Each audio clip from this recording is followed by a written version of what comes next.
How do you begin? How do you begin after watching something like that yesterday? Why the fuck did you get off the bus, Eagles? Why'd you get off the fucking bus? 4 hours powered by our friends at BetUS, starting the show off always with our traditional big sells. You know, I started my weekend off great because the Canes survived against Virginia Tech, great college football. And then the Philadelphia Eagles, were dismantled, destroyed, crushed. I mean, not much to say here, but a lot. Holy shit. Hey, remember I made the proclamation that come Monday, the Washington Commanders will be in first place. Well, this just in. The Washington Commanders are in sole first place in the NFC East. You're welcome. You're welcome.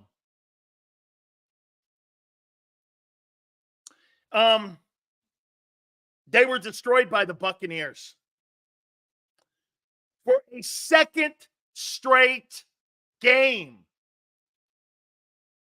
I'm starting to wonder if 2022 for Jalen Hurts was an anomaly. Because that guy has sucked since the start of the 2023 season. And he's progressively gotten worse. And what I don't like about Jalen Hurts, first thing he does is create controversy with his head football coach just by his snide-ass remarks.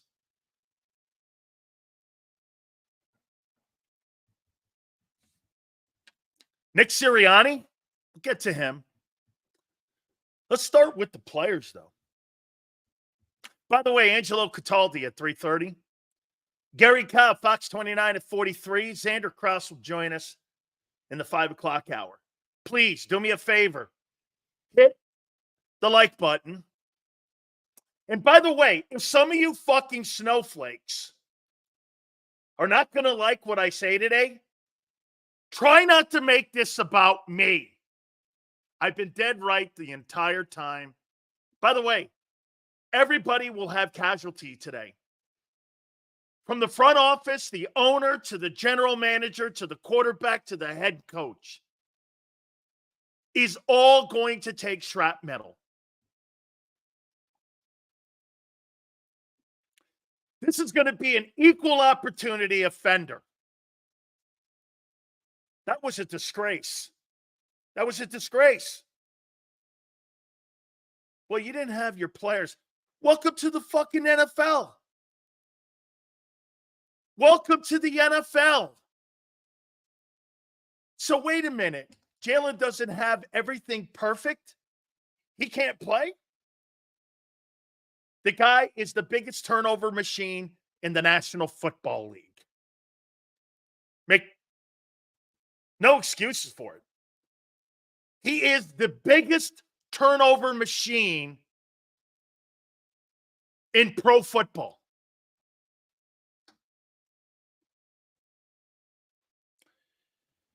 I'm going to go to the takeaways here in a second. Why'd you get off the bus? You're 2-2 heading into the bye. There's a boatload of NFC teams right now that you have no, I don't know who the better teams are right now. I don't.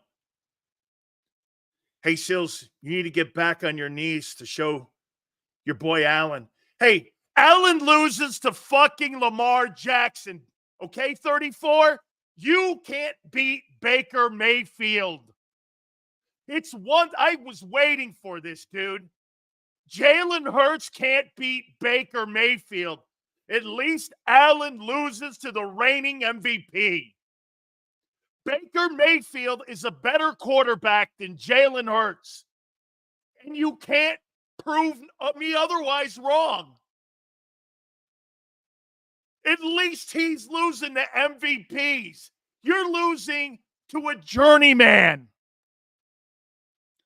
How you doing? Sills, I missed Friday's show, but I heard you talked about Gandolfini, my late uncle, Tony. Cool. Love it. Thank you, Kimberly. Really cool. You're losing to Lamar Jackson. You can't beat Baker Mayfield. He has owned you for 2 straight games and outplayed you. Mayfield outplayed Hurts and looks to be the superior quarterback. How you doing? So let's get to the pathetic showing of the 33-16 ass beating. Holy shit. Let me get the excuses from Philly fan.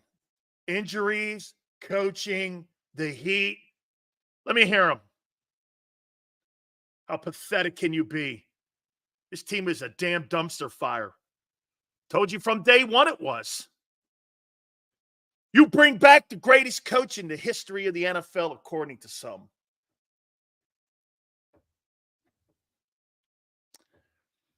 Injuries clearly played a factor in this game, especially on the offense.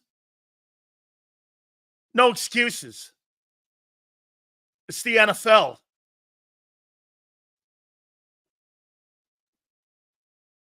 Hurst was sacked 6 times. His pocket presence is pathetic. Pathetic. He has no feel for the pocket. The Bucs didn't have a sack going into the game. They had 6.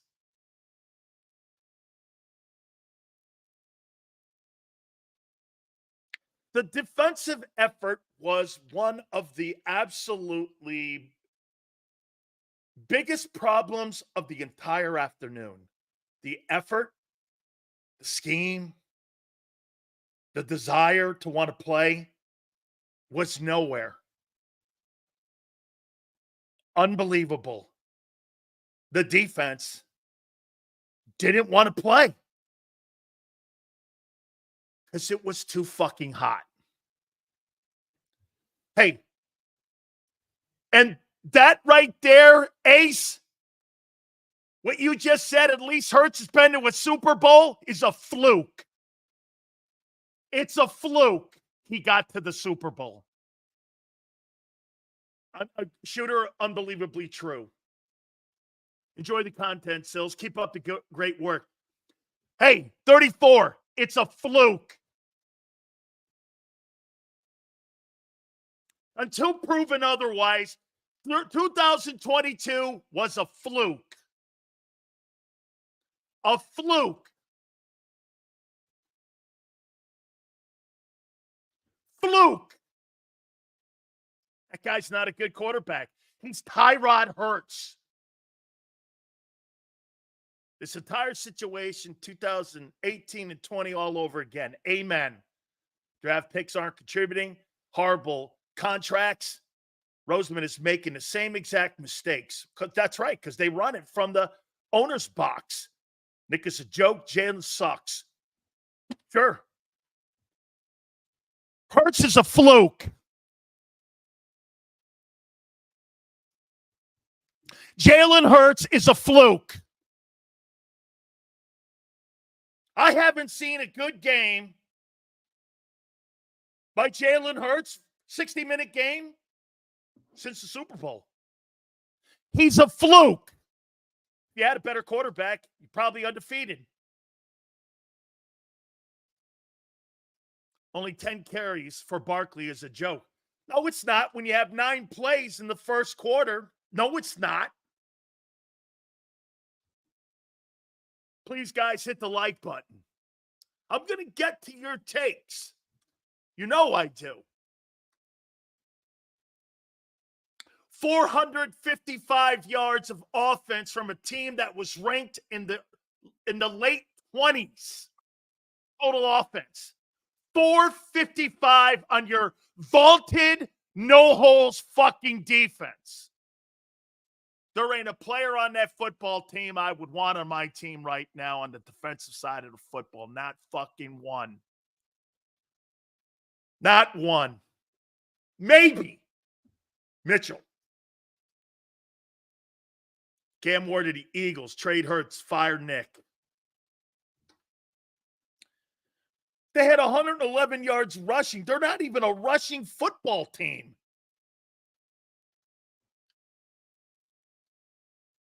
I mean, seriously, for the second straight game, Baker Mayfield has owned the Eagles.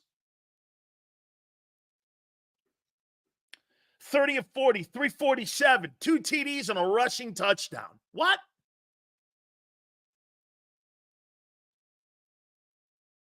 $18 fucking missed tackles. You're the worst tackling football team in the National Football League, and it's not close.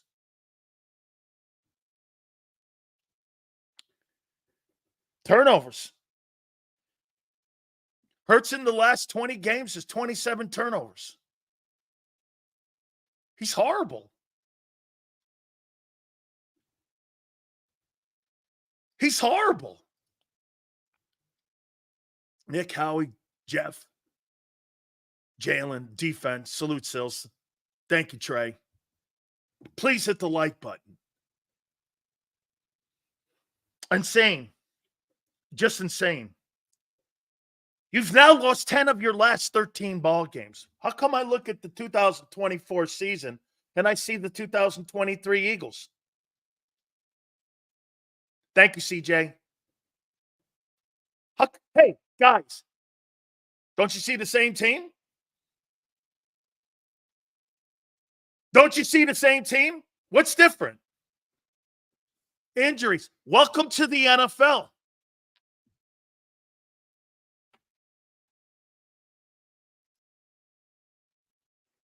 They wanted to learn the hard way, Sills. Now they can't handle the truth. No, what they'll do, audience here will blame me for being the deliverer of it. By the way, I'm not shocked it sucks. You guys kept telling me you have addressed all your needs in the draft and in free agency and what have you. I said that defense will be a bottom 5 defense. And it's playing out that way. You know, I actually see idiots online comparing the turnovers right now with Mahomes to Hurts. The only difference is that Mahomes is going for his 3rd straight NFL championship, and they're fucking 4-0. And they've got a great organization from top to bottom, from coordinators to head coach to play caller to the quarterback. Once again, guys, there's going to be about 20 people in here that are going to try to make me out to be part of the story. I'm not. We only talk about what we saw yesterday. I have nothing to do with this, except the things that I've been telling you. That defense was going to be a bottom 5 defense again. Again. There it is. And that Hurts is not an elite quarterback. He's actually, at times now, below average.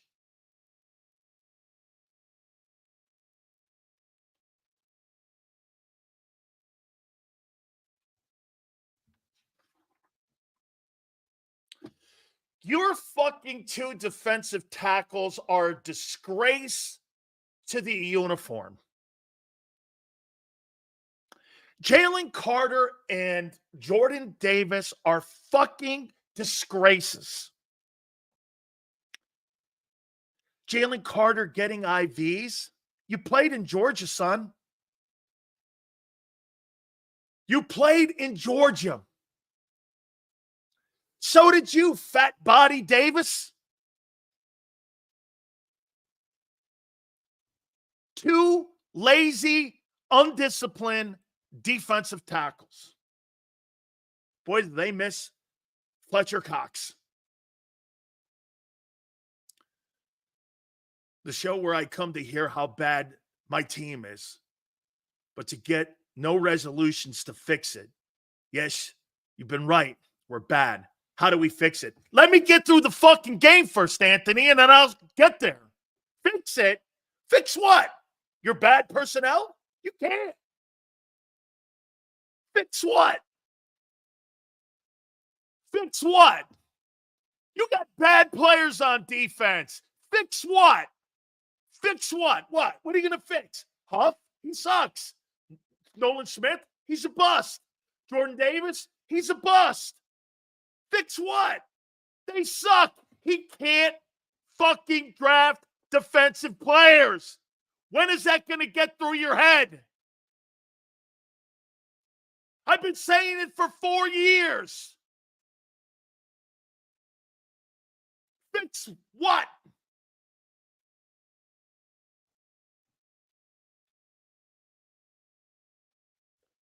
Bucks had 29 first downs.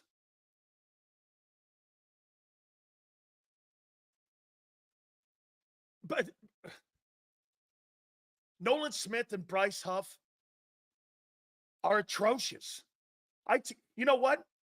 Just to show you how fucked up this whole thing is, Bear Brooks was on this network about 2 years ago telling you that Nolan Smith would be the steal of the draft. I told you Nolan Smith is a 3rd rounder at best. He thought he was the 5th pick. I'm like, where do you see that? I didn't see that at Georgia.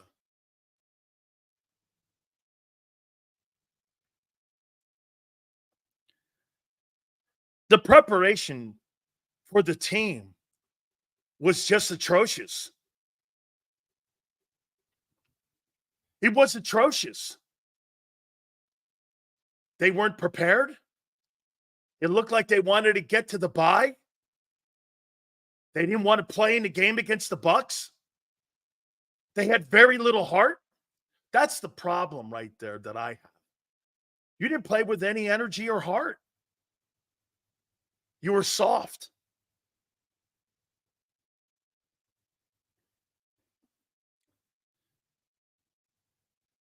The colossal disaster that Howie Roseman has made. The Jahan Dotson deal is, it was in the 4th quarter before he got his first catch. They needed more from him in a game like that.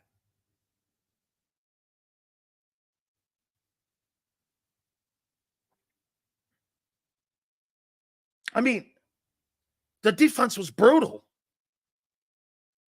Team was not prepared. Kellen Moore was as predictable as Brian Johnson. Holy shit. He looked like Brian Johnson. That offense looked exactly like Brian Johnson's offense. It's almost like they took the playbook from the year ago and applied it to the Bucks. I'll tell you this. The Philadelphia Eagles are the worst 2-2 team in the league. Because you have the worst defense. The Philadelphia Eagles are the worst 2-2 team in the league. Your quarterback is a turnover machine and your defense can't stop anything.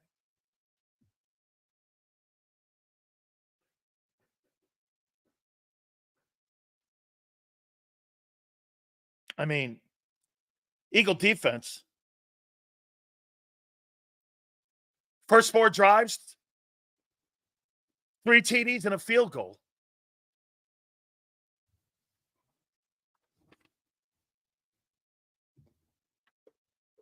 Bryce Huff, 1 solo tackle in 33 snaps. keep it real on like these Hurts. I get it, man. I get it, man. Still, it infuriates that I have to fight this quarterback. I want to fight this quarterback. I would uppercut, buddy. Hey, Brian, if he doesn't have great players around him, he cannot elevate anybody. He's just not great.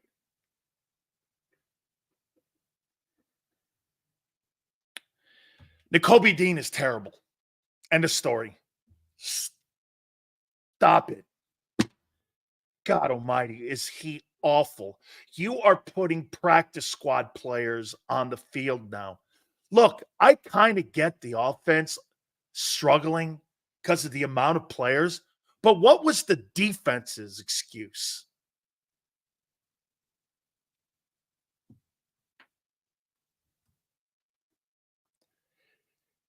CJ Gardner-Johnson is a fucking joke.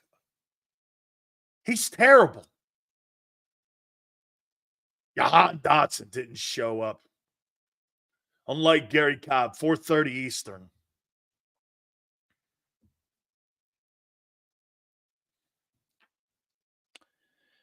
Why are you putting Avonte Maddox on Mike Evans? What are you thinking? He couldn't cover that tight end.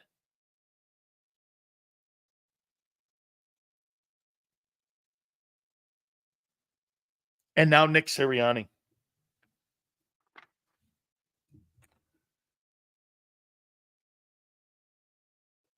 I don't know what's left to say.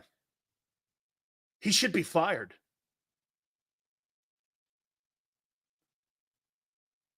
But does it matter? Firing Nick Sirianni be like firing Mike McCarthy. What's the point? Front offices run both teams. You know why you don't win more Super Bowls? You don't let people do their jobs. Just like Dallas. You're no different than Dallas. If you win one more playoff game than Dallas does, what's the point? What? Your season is extended one extra week?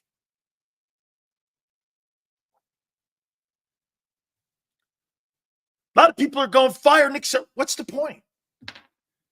Should have been fired. Dude, he shouldn't be allowed back in the organization or back into the building. But what's the point? What's the point? He has no answers. He has no solutions. He talks about accountability. I'm going to get to his comments here in a second. I'm going to show you how fucked up it is and how he's the complete fault of this.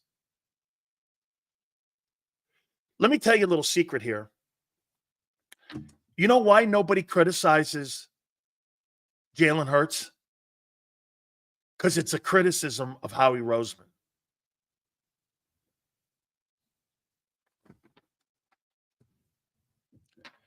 To give you an example of this, and then we're going to talk about Jalen Hurts. Didn't get caught looking into the backfield. Every pass coverage. Maddox is a liability. Fire Nick. Trade the trash away for picks 25. Oh, wait. Can't draft. We have to look at Howie for putting this team together. How did they use this type of defensive scheme for? Right. Wait, and I'm going to tell you something else. Polsky, he drafted nothing but bust and inconsistent players. You know what he did, Polsky? He drafted people off the combines that didn't fit Vic's system. If this is not a Vic Fangio problem, you knew what you hired like you did when you hired Brian Johnson. Or when you hired, you knew what these guys wanted, how they played their scheme, what they needed, and you refused to address it. You have to have capable linebackers, not superstars, capable. You have none. You have to have safeties, Simmons was available. You didn't care. You thought Avonte Maddox was going to do the job that Justin Simmons is doing? Really? Atlanta's better right now than the Eagles. I grew up watching Brian Dawkins and them. Tired or tried of this week as brand of football. We've been on for this long. Folk used to be scared to play us. Tired of this weak-ass brand of football. We've been on for this long. Absolutely. Steve, you grew up watching really great football and tough-ass hitting football. Okay? You grew up watching Brian Dawkins and all those dudes. You're tired of this weak-ass brand of football. I get it. Okay? I get it. Folks used to be scared of playing the Eagles. No question. No question, Steve. This ain't a, you can't blame Fangio. You knew what the fuck he was going to do.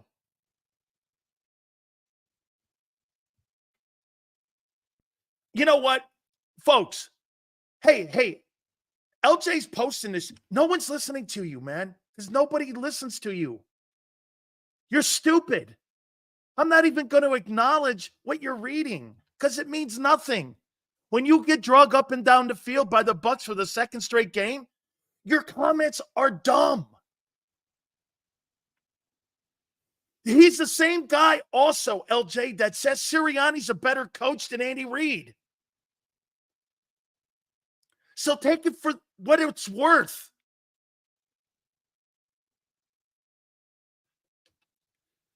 Sills, we all know you were right about this team, but you're already foreseeing this because of the lack of personnel. At least we have the Phillies and Flyers. Ace, it's not about being right. It's about the front office not addressing the needs of the football team. And many of you thought they did. These so-called experts. You know what? I've never come to a market before in my life and seen so many people not informed on how things are done.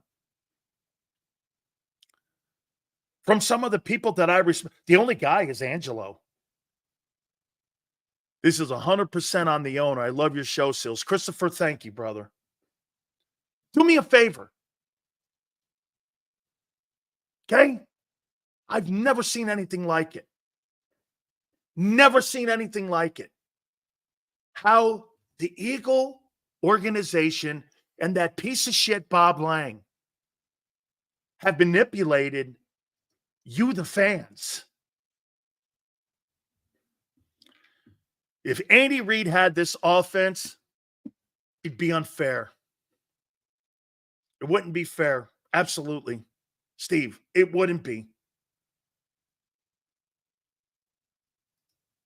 By the way, the chats are going so fast right now. Thank you, guys. Please hit the like button.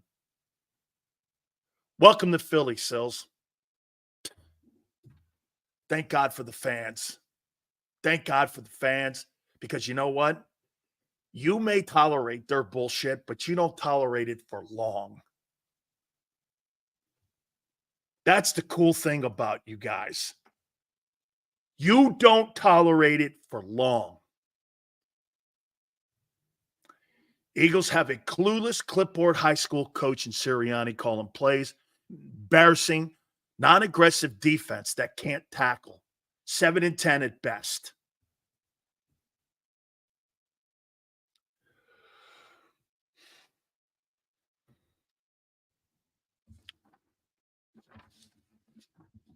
Hit the like button. Let me get to Nick here. I'm going to show you one of the biggest problems you have on your team here. By the way, please hit the like button, guys. Thank you so much. We are so cooked. Hurts look confused out there. Bob, do me a favor. Put your chat up again. Sills, those damn nerds ruined the team I love. mad as hell. I would steamroller Jalen Hurts right now. These bums make me sick. Bob, put it up there. Go ahead, man. By the way, you've got special teams guys running into fucking one another. Sills, you excelled in the four-man front. Tampa put you at nose. You had no feel for the nose. Correct. It was a huge mistake. What they did to Jalen Hurts is very similar. Let Hurts do what he does well. That's right, running the RPOs, Bob. They've ruined him, and they're continuing to ruin him, and they're making excuses for him. Guys, please hit the like button here. Let's get to it here. So here's Nick Sirianni after the game. Some people's favorite coach in the planet, greatest coach in Eagle history. We have to coach better and we have to play better. No shit, guy. That's not an epiphany. Drops and missed tackles. Once again, not a fucking epitome. I mean, this is not ground-breaking shit here.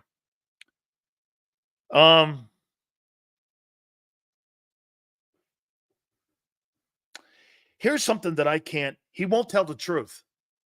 He was asked a question about Hurts' pocket presence. You know what he did? He goes, I got to coach better. Jalen, why don't you just say it? He's got to improve. What's wrong with criticizing him?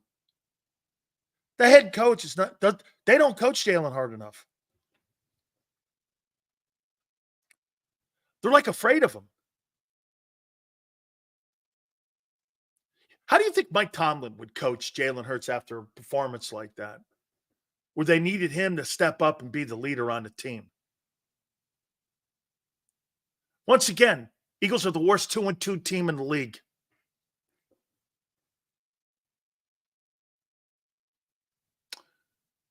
You know why he's not criticizing Hurts?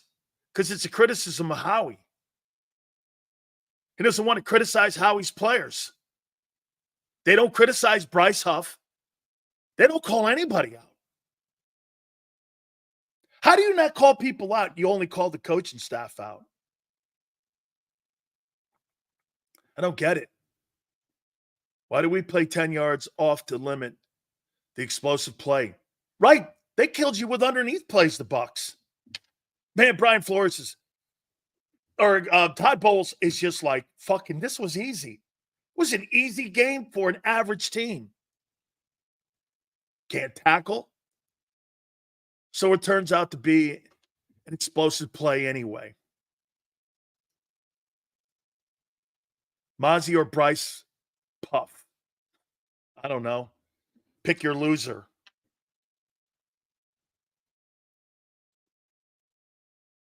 They won't accept criticism or criticizing their team. $250 million for an average quarterback. He's average right now. We're going to get to him in a second. Jalen Hurts is average. 20 games, 27 turnovers. He's average. Scariest thing is that the Eagles fungus has deep roots. There's no quick fix here. Nope. Even if they knew what was needed, which they don't. Right. Jalen Hurts is well below average right now. He's regressed. 2022 was a fluke until proven otherwise. He's a fluke. 1 year wonder.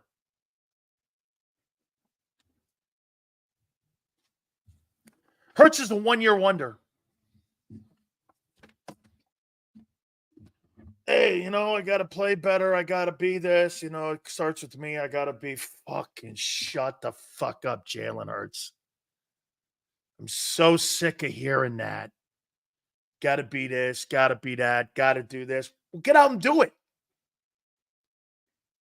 Get out and do it. God dang, that organization is nothing but excuse makers.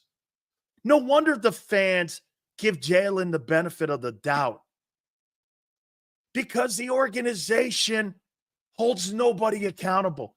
Nick Sirianni talks accountability, and yet at the end of the day, they hold no one accountable. Then you have this gem. So you get murdered in a game. Here, wait. Let me show you something. Ready?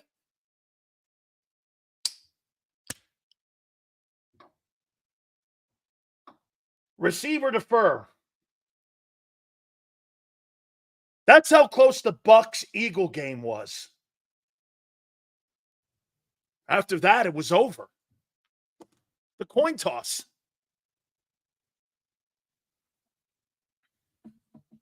It was over after the coin toss.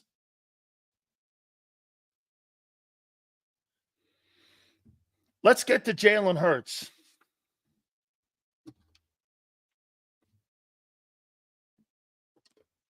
He elevates nobody. He's not. I don't know what to say anymore. He's not who you thought he was. I know who he was. Didn't take long for the league to catch him. Took about 18 months. Caught up with him. They got his number. He'll never beat Todd Bowles ever again. That was too easy for Todd. I don't care if you had your full allotment of players. I'm not sure you beat him. Shit, you had Devontae last year. You had Lane last year. And they still kicked the shit out of you. I mean, they still beat the fuck out of you. Wentz said the same crap week after week. Same shit. 2023. Remember you guys told me not to keep bringing up 23? Why? Looks like the same shit. Lurie got robbed $250 million. She says this team is a mess. The head coach is a nothing burger. The front office gets in the way, and the quarterback isn't good. I'll see you in 2030.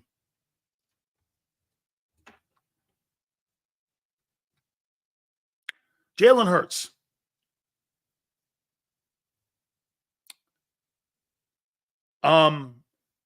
His pocket presence is awful. His ability to find the open receiver is terrible. Barkley was wide open.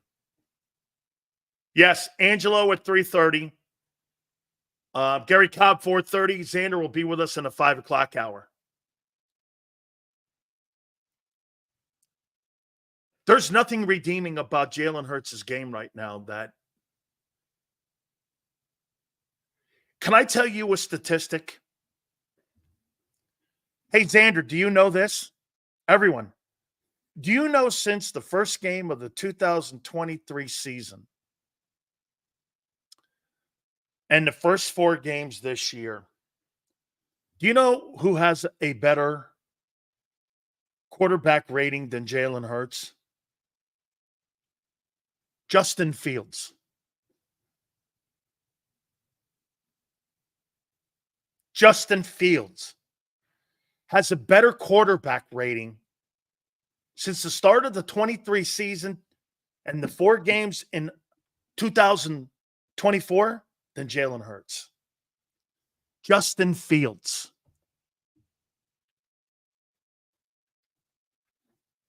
Justin Fields is more effective right now than Jalen Hurts is. Without Barkley, Eagles are 0-4.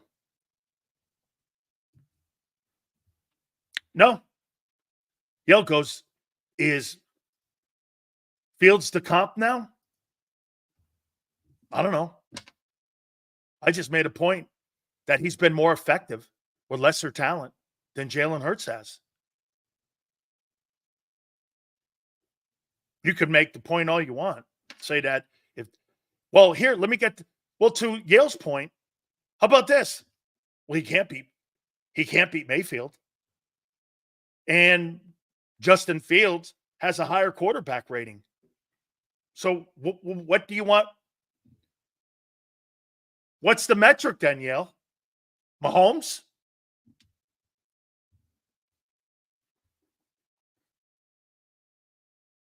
WIP and the other shills covered this team on a pedestal and said they fixed everything. And as you know, Anthony, you and I don't agree on everything. But one thing is for sure, you know, when you came here, I said they didn't address anything. Since the day we lost to Tampa in January, Sills called this, was right about everything. Philly media is pathetic. Anthony, thank you. You and I don't agree on everything. Now, again, the draft choices of this year, why would you draft 2 corners when you needed an edge with that second rounder? What were you thinking?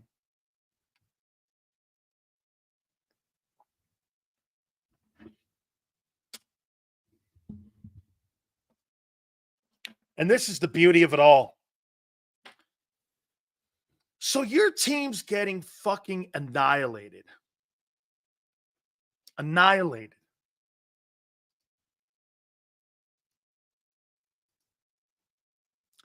And Darius Slay's telling you how great he is?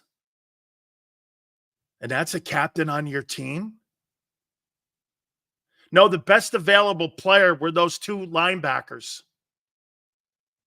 Wilson and Cooper. So Slay is telling you how great he is after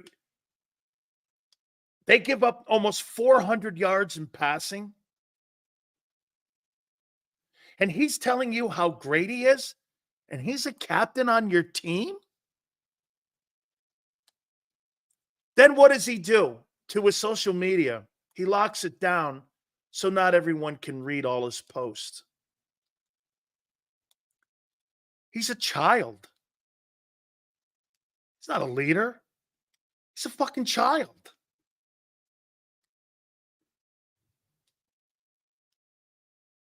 Guy's a child. Still, those turnovers don't matter because Jalen Hurts looks good committing them. And for absolutely no reason, Jalen Hurts squats 600 pounds. I know. And get this. Peyton Manning couldn't jump over a stack of quarters, but, you know, every time I hear that 600-pound squat thing, I laugh because it means dick. Stills professionals don't make or have excuses.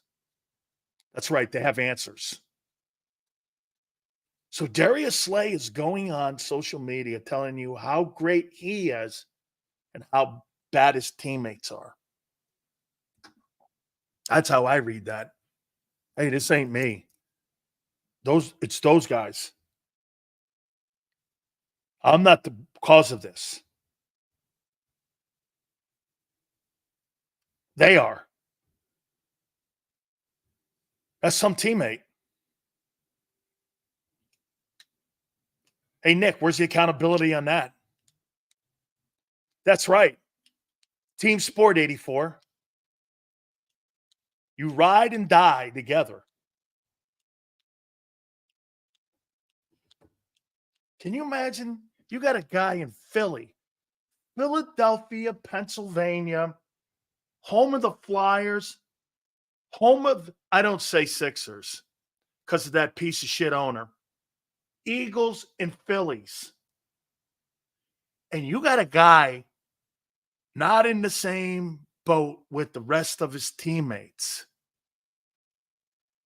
In Philly, Jerome Brown turning over in his grave. Turning over in his grave. Andre Waters turning over in his grave.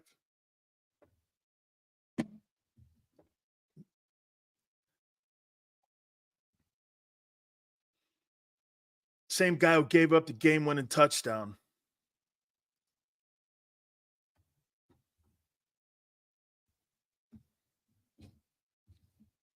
Ain't me. It's them.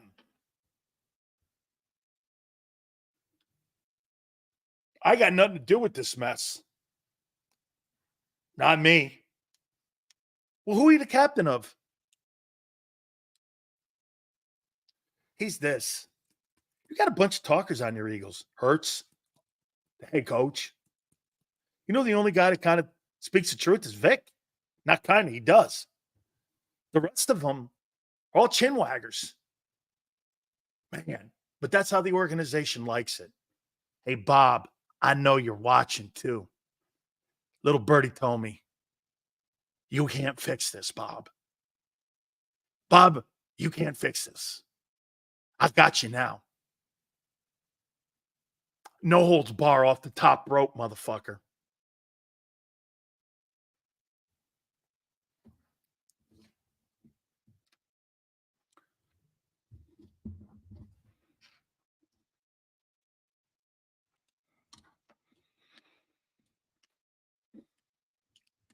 There's nothing. Fix what? Fix what?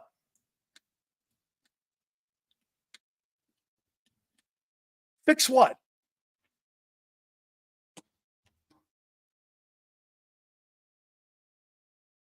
Fix what? Now let's get to Howie. You notice nobody in the Philly media attacked him. This network does. Sills, Hurts was defeated when he stepped off the bus. He knew Bulls had his number. He looked like a shell of himself. He wouldn't even take off to run or create anything with his legs. Xander, I missed that last one, the green one, before right after breaded. Thank you very much, my friend. And Jalen Hurts said he wanted more responsibility. He wanted to be a leader. I saw somebody quitting yesterday on the team again. No holds defense, more like a lot of holes defense. This is a disgrace. Now Howie, who I'm not supposed to criticize because those guys get all upset. This is his fault. Jalen looked like Danny Dimes with Barkley with no wide receivers. Well, shit, those guys got to a playoff.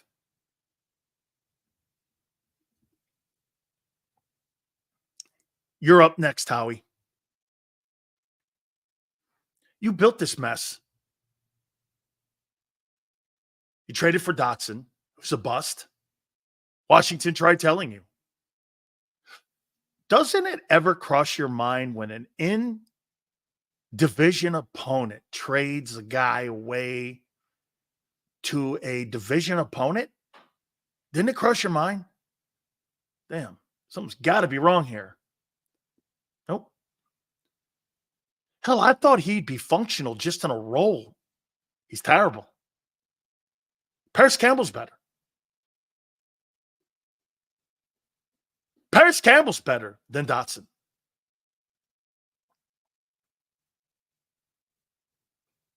And look what the Eagles did by paying those two wide receivers.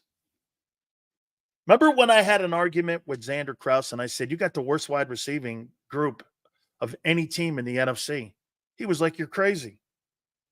I said, outside the top two, you ain't got anybody. One of those guys goes down, it's over.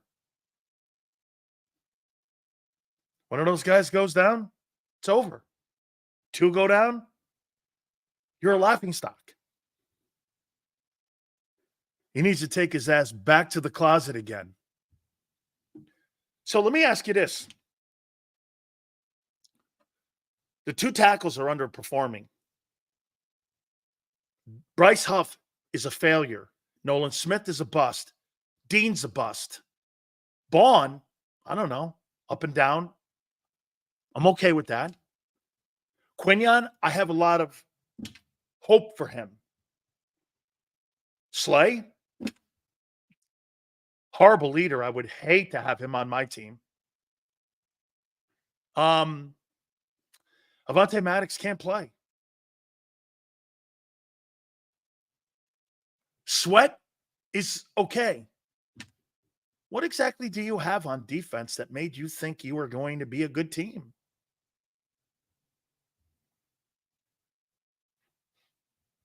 What made you think you were going to be good? Now I know why they kept Bradbury. Now I know why. They didn't believe anything they had back there.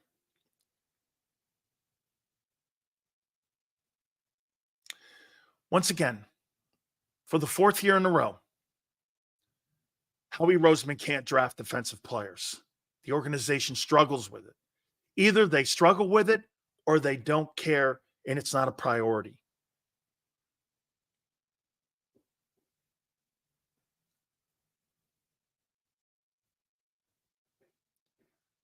I mean, they struggle with drafting wideouts. Well, Sills, we got Devontae. How hard was that when you get an Alabama wideout? They really don't suck when they come out of Alabama, do they? Can you think of a wide receiver that really blows? Dude, the guy who's up in Detroit even, Jamison Williams, who's not off to a great start, is good.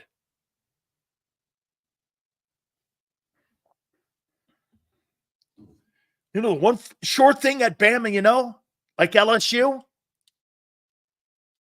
Judy, get this. Judy is 10 times better than Jalen Reagor. And he's probably the worst to come out of Bama.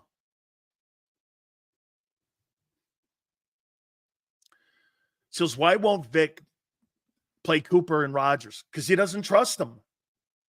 Either has to be better than Maddox. You sure about that? So wait a minute. You really think that Vic is going to play somebody who he thinks is not going to give him a chance to win? Dean can't tackle. I mean, why not dress White?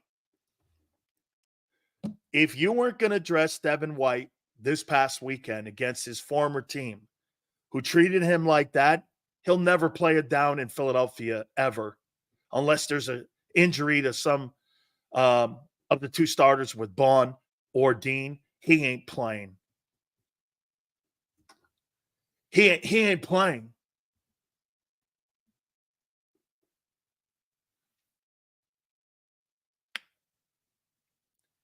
Jalen Hurts has regressed so massively. There's no excuses anymore. He's not good. He's okay. Do you have any concerns? Does any of you? Or no? Are you going to still make excuses for him? How about this? I get the top flight talent wasn't in the huddle. I get it. But what do you constitute for the pocket presence? Overthrowing Barkley.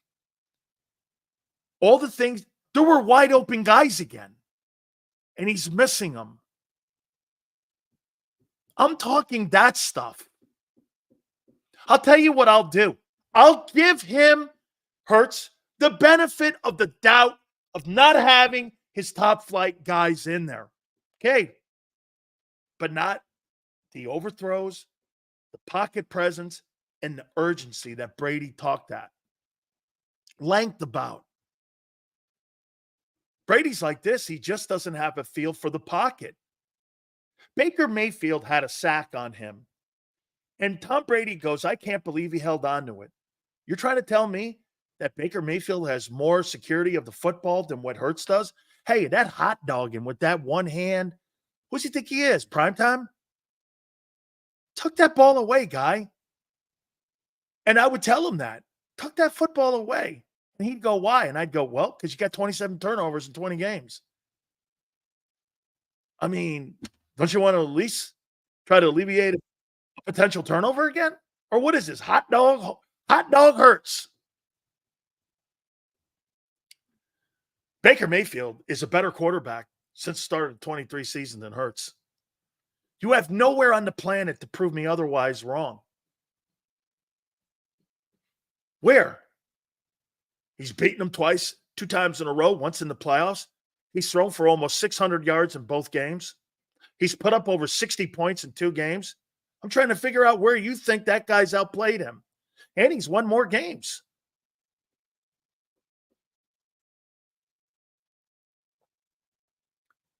He's won more games since the start of the 23 season, counting the playoffs, than Jalen Hurts.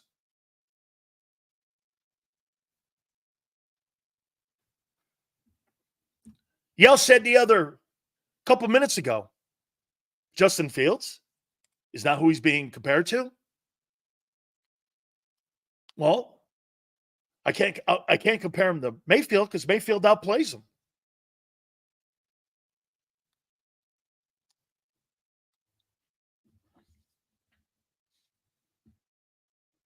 How many people in here are starting to believe that the 22 season was a one-year wonder? It'll never get. Remember what I told you guys before? That may be as good as it ever gets for Hurts. 17 games, $250 million off of 17 ball games is what you gave that guy. And you gave him a no trade. And you gave him the benefit in the contract of dictating with no outs because you effed up with Wentz. Would have loved for the Eagles to fight like Georgia did Saturday night, but I saw exactly what he said about the ratio. Kimberly, I got it. That was a good game, Georgia, Alabama. Xander, I missed that last super chat. Please, guys, all super chats go to the top. By the way, give me a running total here on where we are with the likes. Dude getting paid $50 million. Shouldn't need a system.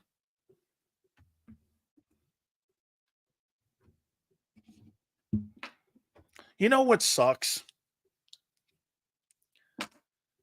I hate being right on this.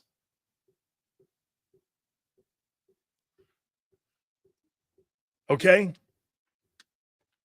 Here's Joho. Seals, on the radio, they said they can't bench Hurts. Why is that?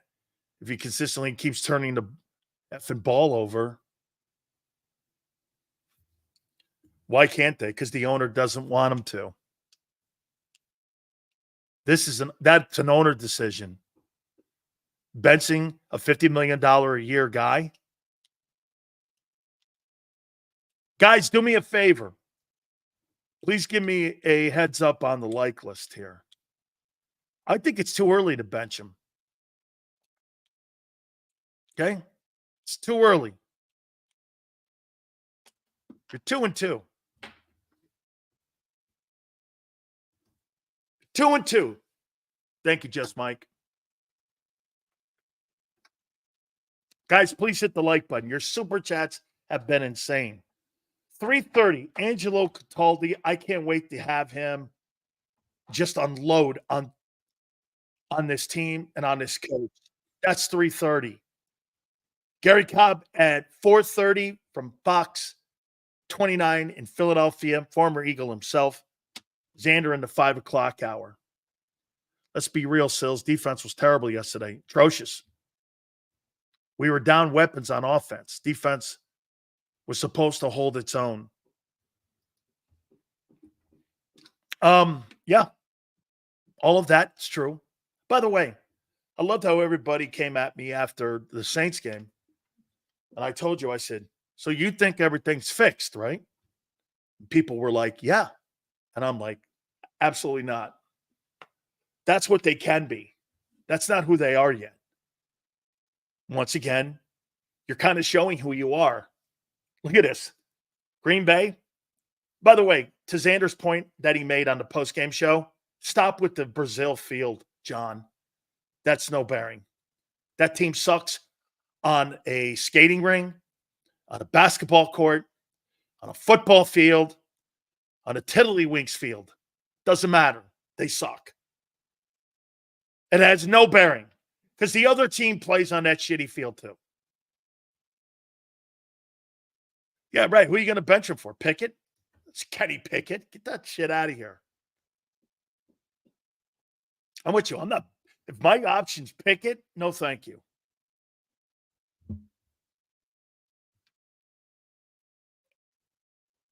The Eagles are in worse shape with Hurts than they are with Wentz if this continues to disintegrate. Because you can't get rid of him. He has the cards. Hurts is average, but coaches are to blame. Again, Jeremiah? Another coach, huh? Don't know how to get Hurts. Easy throws to build rhythm on offense like Baker. Let's see here. So now we got coaching problems again. Okay, Nick, Shane, Doug, and now Kellen. 4 coaches. Can't get it right with them. Or one coach did because he didn't have him read defenses. Isn't it funny? The only coach that he had success with was the one that didn't ask him to read defenses. Jesus criminy. Tell me you see that. The only coach that Jalen Hurts had success with was the one that didn't ask him to be a pure quarterback. Are you not getting that? And by the way, Shane Steichen's going to get Anthony Richardson murdered in Indianapolis. Guy goes out with an injury, shoulder injury, puts him back in, and he runs him on the first play. I was like, well, that's not smart. I'm starting to really think the analytics department dictating so much and interfering so much, it's ruining everything.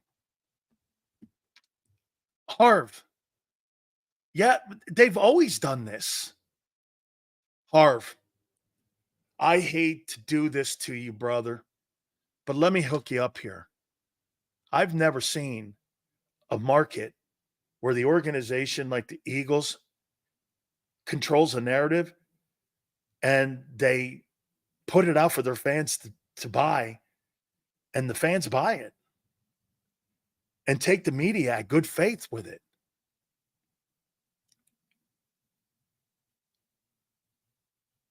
Here, look at what this guy thinks I'm doing here. Hold on. Where's that tool that said that? Sills is here to put here, this one.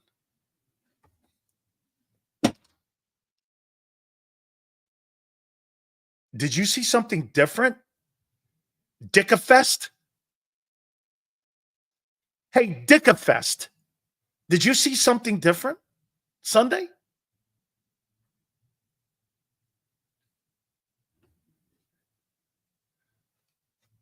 Did you?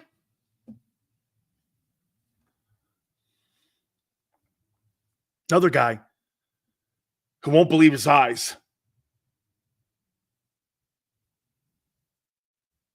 Okay?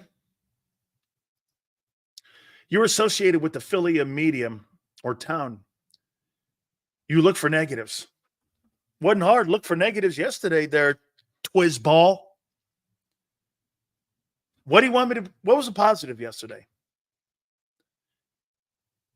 Hey, Twizzball. What was the positive? You want me to make a positive out of that bullshit?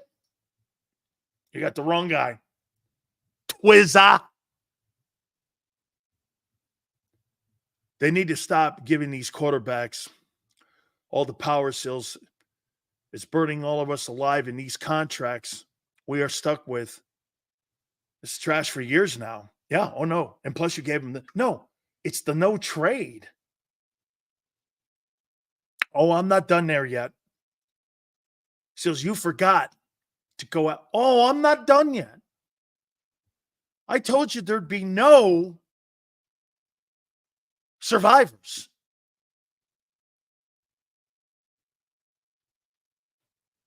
Howie Roseman built this mess under the direction of somebody. I want my offense to look like Baltimore's offense. My goodness. They made Buffalo quit.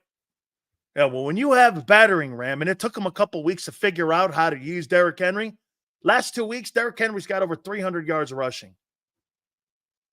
And he's putting the wood to people.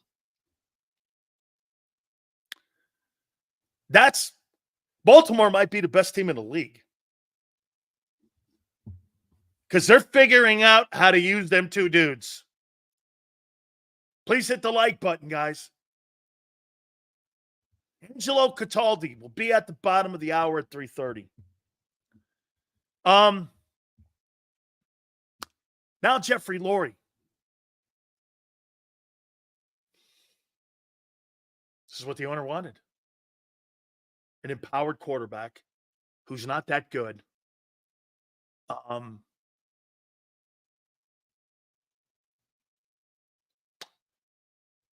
A head coach who's a puppet, general manager who watches his money. Jeffrey Lurie wants a theatrical show, not a championship football team. And he wants a championship. He lucked into the 17 title. Jeffrey Lurie couldn't build a championship team. Doug delivered one for him.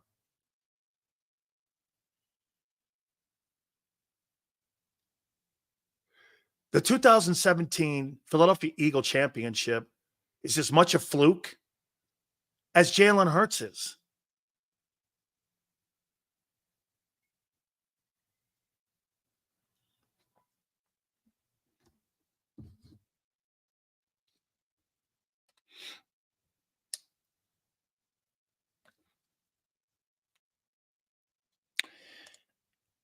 Unfortunately, I told you that the defense and the team was going to progressively get worse. And it is. The quarterback's getting worse. The head coach has no answers.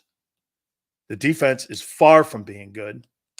And the offense, when you mean to tell me you lose A.J. Brown and the wheels come off?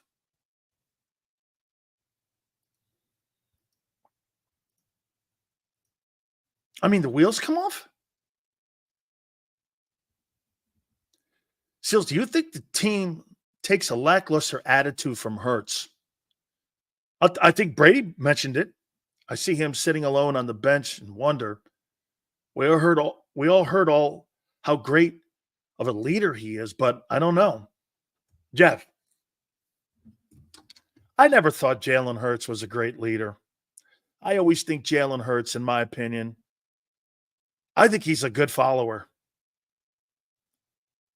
He's not a great leader. He's a great follower. If I see a bad play, leadership is changing out of it, contradicting the coaches and having a better play, running your own offense, getting along with everybody, not throwing anybody under the bus. All of that. He does none of that. Had some shitty ass comment towards Nick. Not that I think Nick's worthy of being protected. He don't care. Everybody's on an island right now, including Darius Slay. Look, Slay embodies the team's identity. Nick Sirianni was asked what the identity of the team was. Darius Slay. Darius Slay is the identity of the team. Ain't me. It's you. Ain't me.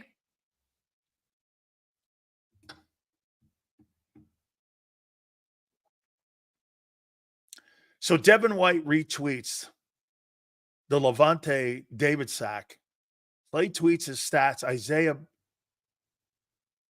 craps all over himself with the push into DeJean. Brian,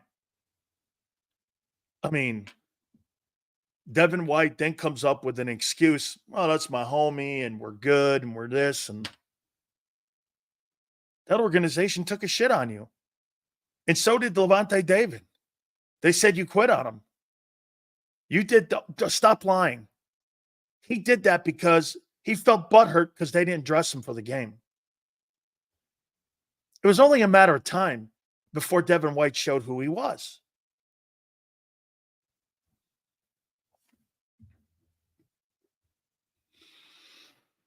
What a train wreck.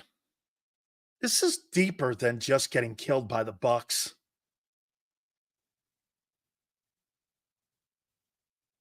This is deeper.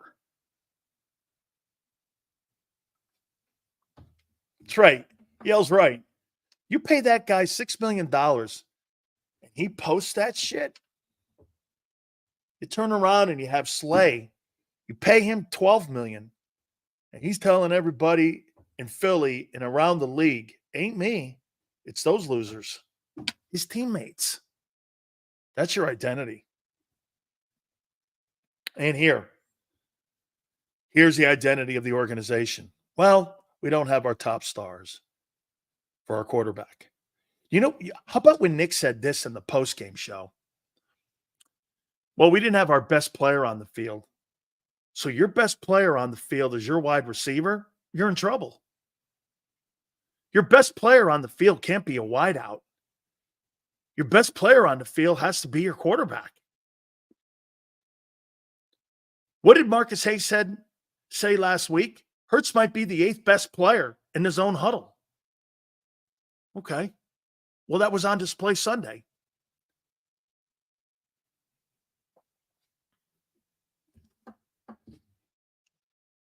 So you don't have A.J. Brown and your team unravels like that? Can't do anything offensively.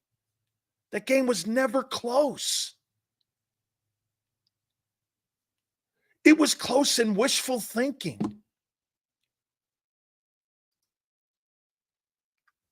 Nick Saban benched Hurts for a reason. No, we all get to see why. He's limited at quarterback, and the Eagles are finding out the hard way. Shit, Lincoln Riley used them the right way. Used them in RPO. Shane Steichen used them in the right way. RPO. Shit, this past week, Saban was talking about the Tua and Hurts dynamic. And he was talking about how he thought that Tua just had a better sense of control with the team, and the teammates really respected and loved him. I was like, wow, was that like a kind of a shot at Jalen?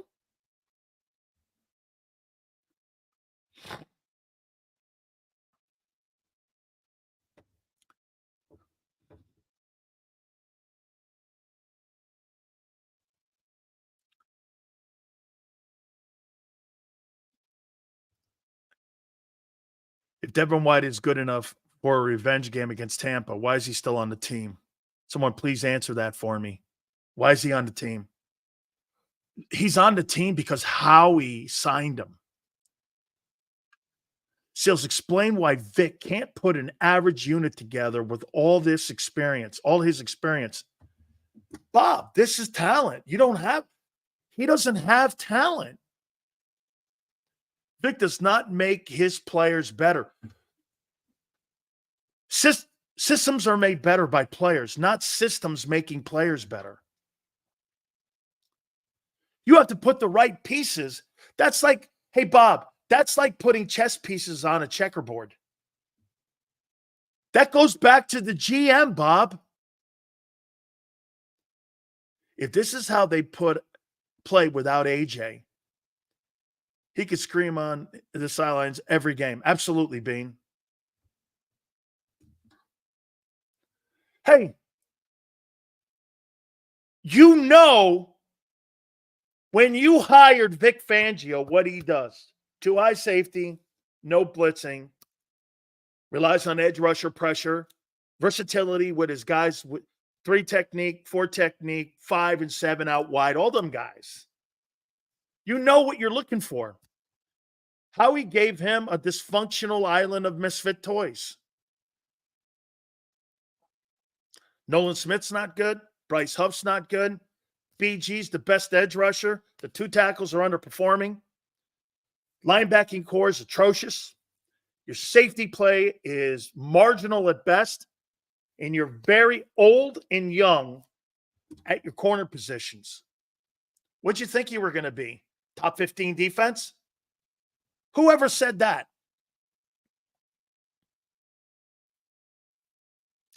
Look at this guy. Here's once again Dick Fest. Okay. Will somebody tell this guy? 27 turnovers in 20 games. Pocket presence. Even Brady's saying it. He doesn't have a feel for the pocket. That has nothing to do with AJ. That has nothing to do with Devontae. That has nothing to do with Lane. Brady's like he has no feel for the pocket.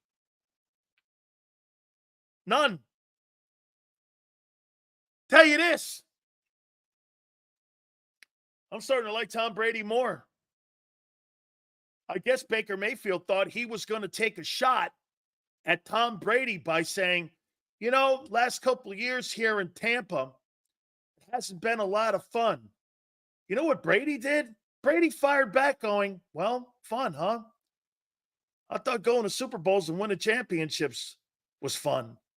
If I wanted fun, I'd take my family to Disneyland. I mean, I might not want to take a shot at the GOAT.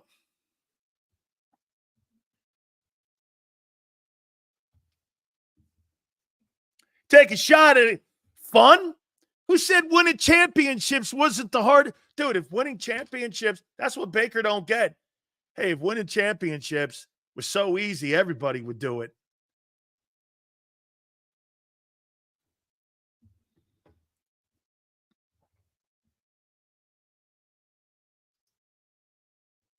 Seals, they had Nolan Smith lined up in coverage against Godwin. How is scheme not the problem? He has nobody else to have him cover. You got to have better people cover him. I see Fred Warner do it.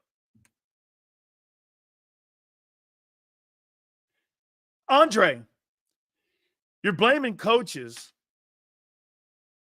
when you know who the coaches are. They have a pedigree. It's like a DNA. Coaches aren't going to change their DNA or their stripes.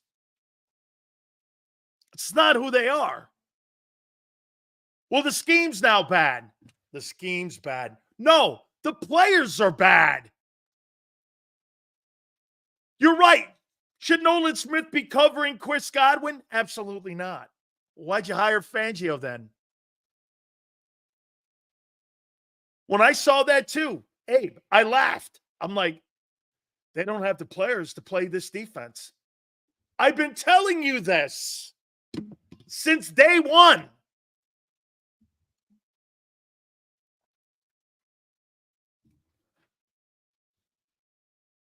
Since day one. Vic's been telling you this. It's the players. This comes down to Howie not get this. Yale says this comes down. Vic is coming up short. How? You knew he doesn't blitz. You know he plays too high safety. And if you don't have the players on the roster to play his style of defense, that's a Vic thing? You want me to try to make a good football team or a defensive football team with lousy players? Remember what Dave Onstead said on this program? Vic's not going to fail because of scheme. He's going to fail because he doesn't have the people.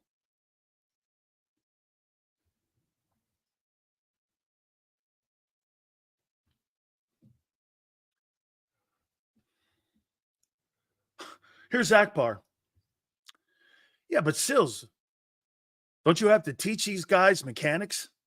I got to teach these guys mechanics, Akbar.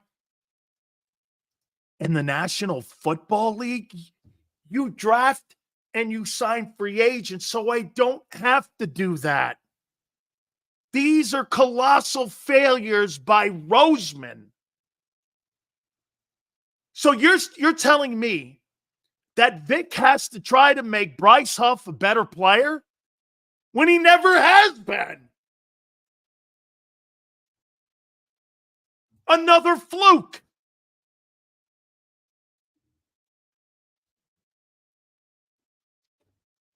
You're making it sound like Vic Fangio's scheme's going to turn Bryce Huff into Derek Thomas.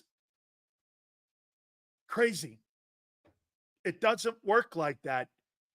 You're either good or you're not.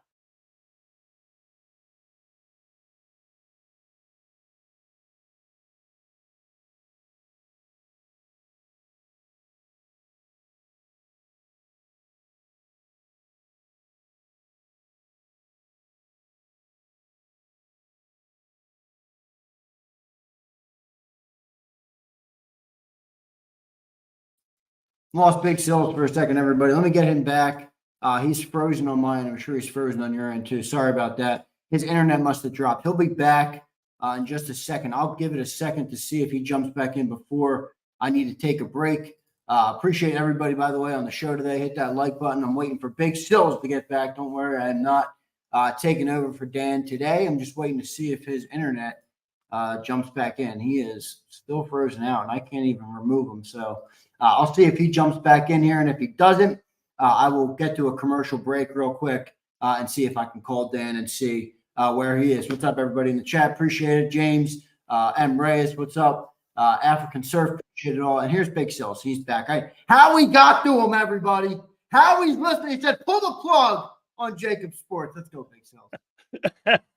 Hey, that's what it is here. Don't forget, you're going to catch Xander on at 5 o'clock. I appreciate you guys hanging in there. Thank you so much. Schemes don't make it. Players make it. Now, can you put players in a bad position? Get this. Only you guys thought Kellen Moore was a really great offensive coordinator. Kellen Moore looked predictable, common, and average on Sunday. Why? Because he didn't have the players.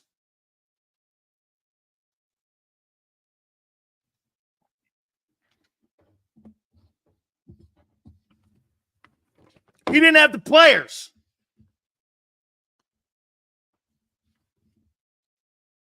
You don't have the players. Look at Kellen. Eagles were number 2 coming into the game in offense.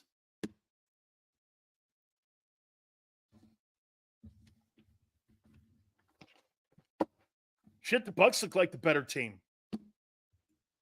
The only way change will happen isn't Philly, is if the fan base holds Laurie and Roseman's feet to the fire. They care about perception, so let's make their perception terrible. Eagle Podcast. They'll do everything in their power with Hair Bob Lang to make sure that narrative is not out there like that. Okay? That was as embarrassing as you can get. You know, it's funny. Nick Sirianni, I mean, he looks like dead man walking. I mean, anybody with any kind of common sense, if I'm walking off to the sidelines, and I see that guy in front of me, I'm walking the other way. You know why I'm walking the other way? Because I don't want to hear anything pathetic out of his mouth. And then get this, that defense that you guys thought was addressed. Well, wait a minute. You got to look up to the Yachtsman's captain. What'd you think? $2 linebackers? That overrated Huff? I'm going to start calling him HR Huff and Puff. Nolan Smith? Nolan Smith needs to put about 3 bricks in his pocket so he doesn't get killed by tight ends. And then my favorite of all time, man, before I get Angelo Cataldi on, this has to be something that, can you imagine Angelo? Oh my God, wait a minute. Can you imagine Angelo on the air on WIP when you got a turd like Darius Slay doing this? And that ain't me. That's those dudes. I mean, hey, I didn't make Baker Mayfield look like Joe Montana. 2 games in a row, too, Junior. Hey, not me. You're a captain, too? Oh, holy cow. Wonder what Brian Dawkins thinks of that. But then again, the identity of the Eagles is Darius Slay. Everyone's in it for themselves. The coaching of Jalen Hurts is pathetic. Hurts is 2022. 27 turnovers in 20 games. Why are you coaching him like this?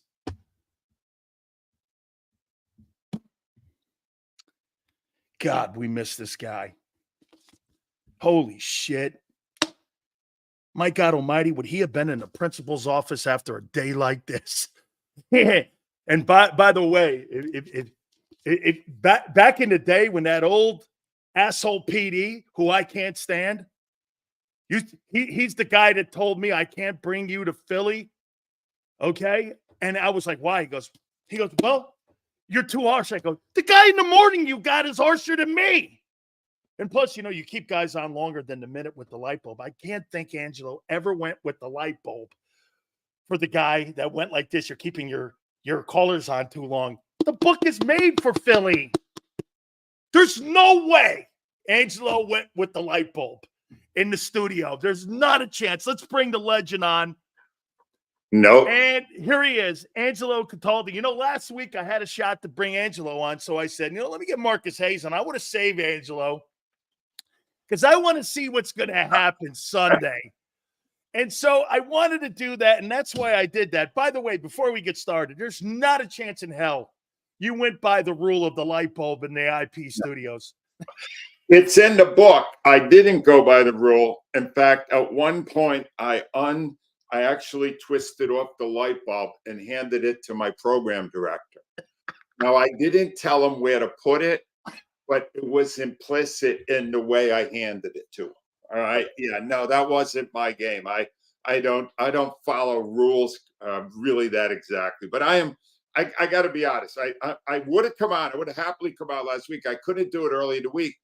I was so dehydrated from being in New Orleans. Little did I know it would be even hotter in Tampa. All right. But the minute I saw 108 heat index in Tampa, it was over. Thought of the middle of the Eagles defensive line, those two Georgia kids who are really fat. And I said, uh-oh, they're not going to make it. And were they even I mean, I didn't see them. They weren't the guys that played the previous week in New Orleans, and conditioning absolutely had one thing. But Dan, this was the easiest game to assess you could ever get.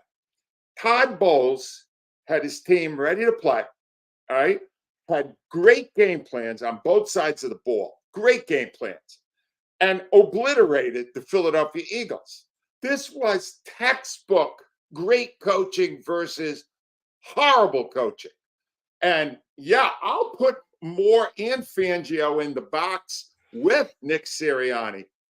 That was as bad as it gets. And there's a Nick watch today. Marcus Hayes, ironically, was on with you. He announced in his column yesterday that we're now watching Nick to see if or when he gets the old guillotine.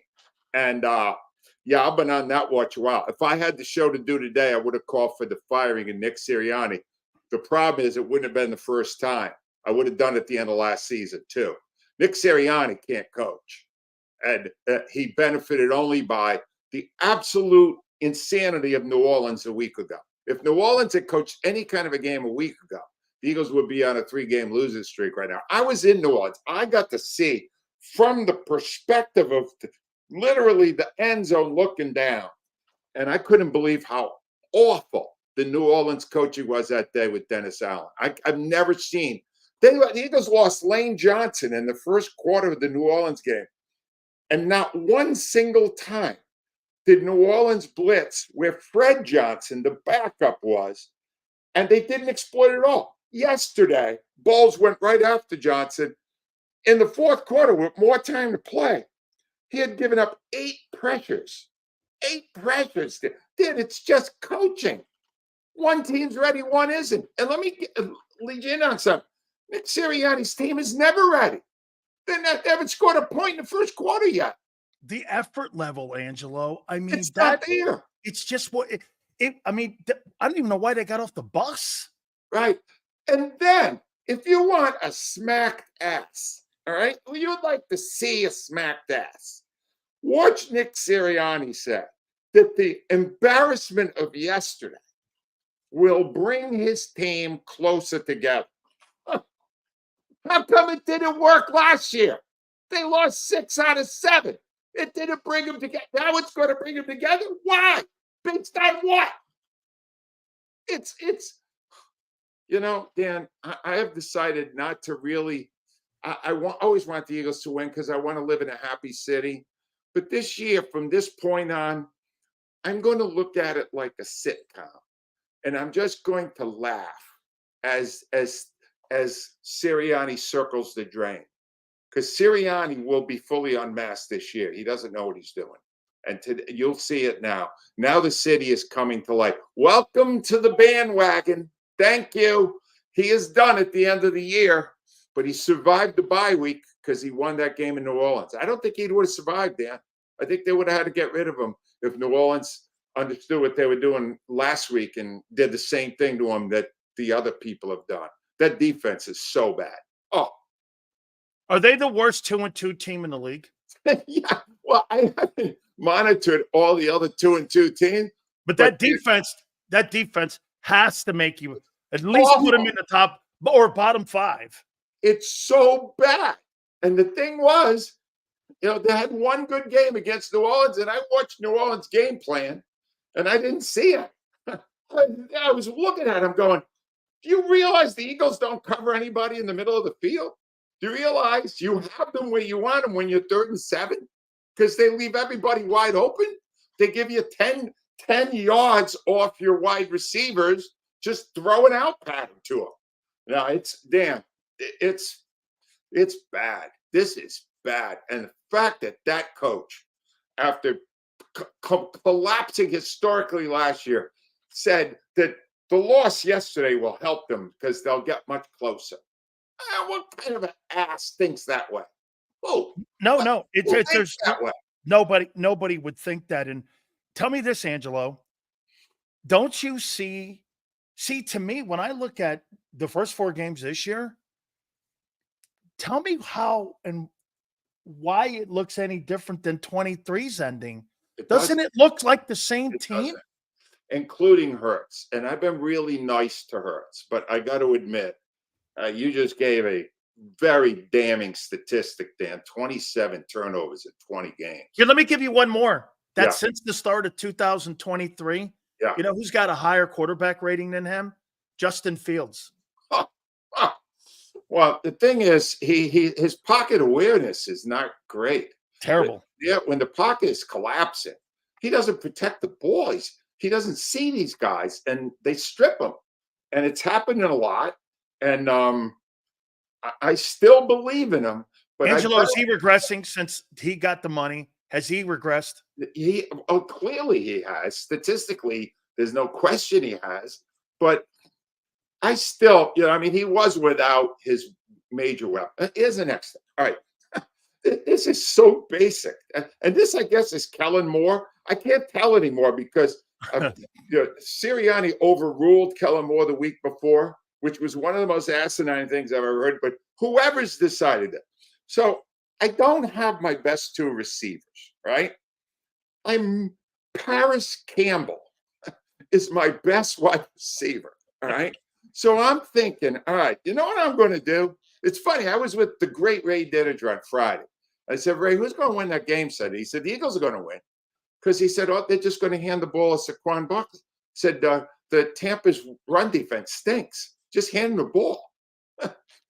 He got 2 carries in the first 3 series. Those are the scripted plays. I get 2 carries. And you go, well, I guess the Eagle coaches didn't say, well, we got one good weapon. Why don't we use them? They went, no, let's see if we can force this thing into Paris Campbell and a whole bunch of some guy, Ross, I don't even know who he is. Let's just force the ball into these hacks and give Saquon Barkley 2 touches in the first 3 series. It's 24-0 before he does anything. How stupid is that? Angelo, here's something that bugs me when I watch the way that they construct the game plan. I heard him mentioning it. They go like this. Well, we have conversations on Tuesday, Wednesday, and Thursday. And I'm like, all those game plans that you put together on Tuesday, Wednesday, and Thursday have nothing to do with in-game adjustments. No. And it makes me go with applied analytics. Right. And what I mean by that is it's one thing to have a play sheet of what you think the top plays are that you want to have, but it's another thing to go off the analytic chart that you've been given by the owner's kid for you to make that game plan on, for you to sit there and go, well, we're going to be over aggressive. Even when I don't have my entire offensive line, I don't have all my weapons. It just shows you how they don't really have a feel for the game, no matter if it's Kellen Moore or if it's Brian Johnson. Angelo, it really doesn't matter if it's Vic Fangio's system or Sean Desai's. These guys are dictated. They're trying to win a championship from the owner's box, and they're not going to do this. Yeah, they're not. They're not. Anybody that thinks they're anywhere close to the level of a championship is delusional. All right, it's delusional. Is there talent there? Yeah, there's talent, but it's disjointed. It doesn't work together. It appears there's some sort of morale things going on. Even today, or yesterday, when Hurts was asked about his relationship with Sirianni, he kind of pushed away against from it. He doesn't like his head coach. That's abundantly clear. And Saquon has been hinting that he doesn't think Sirianni should get involved in the offense at all, because when he does, it tends to go south. It doesn't work. And so, but see, this is what happens when the ownership picks the coordinators. These guys are not Sirianni's people. Sirianni's original people were his, Steichen and Gannon. And boy, Gannon looked great yesterday, didn't he? He didn't get run over. By the way, he ends up getting a kid killed. Then he puts him back in the game, and he runs him on the first play and almost got him killed again. And I'm going like, dude, you might want to look out for your first-round draft choice. Right. What was that? And it took a backup to come in and win that game. I was like, holy cow, was that poorly handled? Right. No, the problems here start at the very top, the meddling of the owner and the general manager, and the ineptitude of the head coach, who was brought here to be a yes man, and is finding out that it's not going to work. It's not going to work. Angelo, Howie Roseman now. I mean, yeah. I brought this up in the first hour. You know, and you're right on Vic, but this is what I've been telling people today. You know, you knew that he plays 2-eye safety. You know he doesn't bring pressure. You know that he likes to play base, and he has multiple coverages and fronts that he has post-snap. You know who he is, just like you knew Brian Johnson and Sean Desai were limited in their skill set of a year ago. So you know that. Well, if you're Howie, you don't get a proper edge rusher in Brian Burns. You don't go out and get Xavier McKinney or Justin Simmons to play safety for you. You don't get Patrick Queen to play linebacker because you don't want to spend the money. When does it get to a point where you look at the architect instead of just sitting here going like this? Because the architect's got something to do with the hirings, right, and the architect has a lot to do with the building of the defense. I mean, they didn't do anything. I never thought they addressed the defense whatsoever, and I think that's where you were with the 5 wins. That, hey, it's nice that you drafted a couple guys, but let's take a look at that too, Angelo. Smith's a bust. Huff is a bust in free agency. The 2 tackles are underperforming. Dean stinks. You got Zach Bond. I don't know. You got a corner out there on an island who's an old guy, and the other guys are young, and you're limited at your safety position. How did you address this? Well, the Huff one is going to hound him. The Huff one's that's going to really kind of focus in on how he's talent analysis. All right, Huff it, because $51 million. $51 million for Huff, and the guy that they traded, they got rid of Hassan Reddick for him, and Reddick hasn't played yet, and the stats pretty close match. Huff has played 4 games and done nothing. How about this, Angelo? Nothing. Sunday, 33 snaps. He had 1 tackle. Oh, no, yeah. When you look at people like that, you say to yourself, well, you don't like linebackers, then you better get some edge rushes, right? The best guy on the field defensively for the Eagles yesterday again was 36-year-old Brandon Graham. Brandon Graham there. They bringing this old guy out. He's still fighting his ass off. He's got more fight than the other 10 of them combined. Is that unbelievable? Absolutely. The guy was drafted 15 years ago. He's the only guy left who knows how to play defense. How do you think the owner's dealing with this as of right now? What's his position right now? Because, I mean, you have to look at him and go like this, okay, I mean, is he questioning? He already knows the head coach is a question. Is he questioning the GM? Is he No. questioning the quarterback? No. Tell me what you Here's how think he he's does it. thinking. He plays by process of elimination. So he's all right. I got to start. We got to look at this now. This is not going well. Let's start with me, the owner. Oh no, I'm doing amazing. All right, that's definitely not me. All right. Howie, did you get my shoes shined yet? You did. Okay. Howie's fine. It's not a problem with Howie. This talent here. Nick, we made a great choice the first couple of years, but maybe he doesn't wear well in the locker room. Maybe we can blame him some.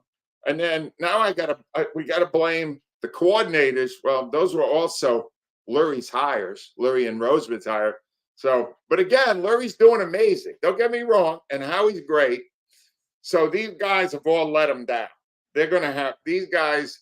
It's going to be a house cleaning. When Sirianni goes, these guys are probably going with him, unless the offense shows you something and they want to keep Moore around as your head coach. Otherwise, they're going to have to sweep all that clean and bring in a whole new set of people who will relentlessly kiss the owner's ass. All right. They will again. Here's what will happen. They'll have 10 more interviews. They'll each go about 15 hours apiece. Lurie will come out after every interview going, oh my God, what a thorough investigation we're doing to get the right cut. He'll do the same crap. And then he'll pick the guy with the least amount of experience who will do whatever he tells him. That's the way this works. That is not a recipe for success. How about this, Angelo? And I didn't think about it until this weekend when I was actually texting you. Do you think it'll make it easier for the owner to fire Nick Sirianni if Doug Peterson doesn't survive the year in Jacksonville? Because, like you say, he loves perception. He loves the fact that he wants his guy to look like I made the right decision on moving on from Doug. So if Doug gets canned first and he gets canned, he's 0-4 now. Yeah. Does that make that move now look a little bit better that he fired him with a winning record and after the fact? Yeah, I hadn't thought of it that way. I'm really surprised by 0-4, but Trevor Lawrence is really not playing well. That's a big story there in Jacksonville. Yeah, it will. It will, because those are the kind of things they look at and go, what? It's not like Peterson. Isn't it crazy, Angelo? We got to look like conspiracy guys here, because you can't look and talk like a football guy, because you got to look at what makes the owner look good. And I'm trying to be football, but that's not a football move, but it's a Lurie move. The truth is, Lurie's been the owner for 30 years, and he doesn't know football. He doesn't know the game. You understand? He thinks he does. He thinks he knows people. No, he doesn't. He just keeps bringing in guys who kiss his ass. You gotta, you want to hear the funniest thing? Anytime you want to be amused, read the rumors that Bill Belichick is coming to Philadelphia. All right? Not happening. He is not coming here.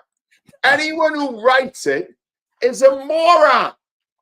Bill Belichick, they don't want that guy here. First of all, he will make enemies with the entire media crew. I guess he's awful with the media. Secondly, he takes orders from no one. From no one. So when Lurie tells him, I'm going to do this, Bill will go, look, I'll coach. You go up there, count your money. I'll coach. No, he's never coming here. Do you understand? Anyone, just check.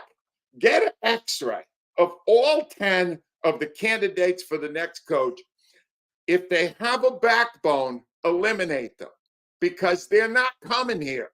You're getting the next Nick Sirianni, the next guy who will kiss their ass and do what he's told. This is a failure at the highest level. And it's when they're watching that defense, and that defense is getting gouged the way they did in the first 20 minutes of that game. I would love to be able to read their minds and go, holy, we screwed up here, man. But they'll never admit it publicly. Never. Angelo, did they give Jalen Hurts that 250 too soon? In retrospect, yes. They clearly did, because they had a couple of more years. They did. They could have certainly seen another year. and then made a decision. There was no reason to do it that quickly. And I just don't have a handle on him, Dan. I'm going to be honest with you. I How don't have about this, Angelo? In the last, since 2023 in the start, Baker Mayfield has completely outplayed him. And on top of that, I mean, he's got 2 wins in a row. One is a playoff win. They scored over 60 points. It's not been close. And I mean, you know, you now have lost 10 of the last 13 ball games. I mean, you know, it's just going in reverse here. I mean, and I don't see it getting any better. He's been wobbling even out of the gate, even with the star players. Like, I'm going to make a point to you, Angelo, and you tell me if you agree or disagree.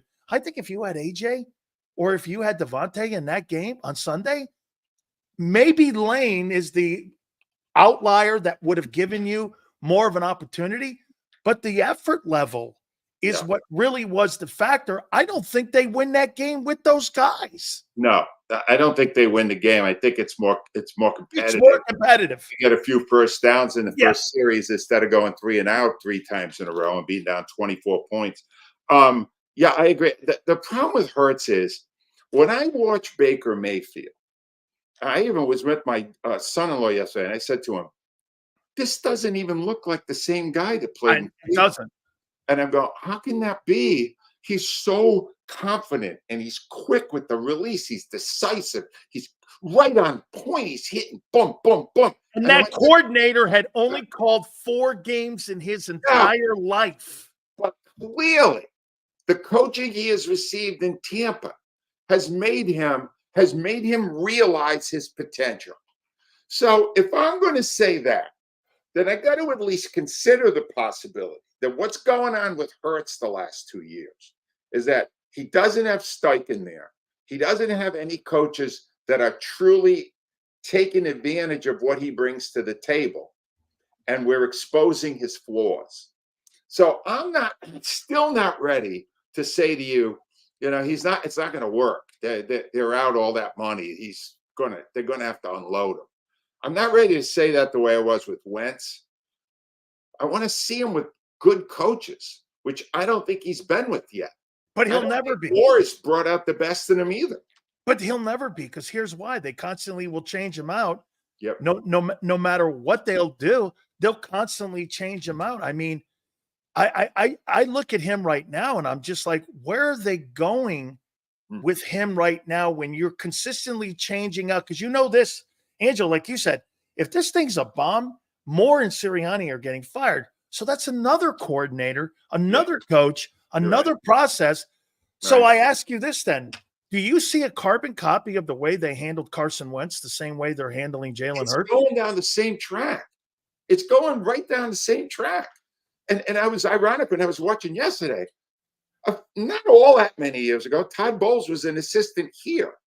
And Todd Bowles is so much of a better coach. Completely. You just see what he did to Sirianni in 2 games. The last year's playoff game. And it looked easy. Yesterday, it looked easy. But here's the problem with Bowles. Bowles is his own man. Yeah. Bowles would not listen and be constantly meddled with by the people upstairs. Right. They'd never seriously considered Bowles as head coach here because Bowles is too single-minded. He's too independent. You understand? You're never going to get a real good coach if all of them are lapdogs for you. It's not going to happen. Bowles, you just watched him yesterday. He was masterful. The way they put the game plan together on both sides of the ball, that was masterful. With an average team. Yes. They were 28th ranked defense. I know. And I'm like, this is not we're not talking about the nine. No. We're not talking about a full, healthy Niner team. We're talking about a team that was hanging, like you said, on both sides of the ball at around 26.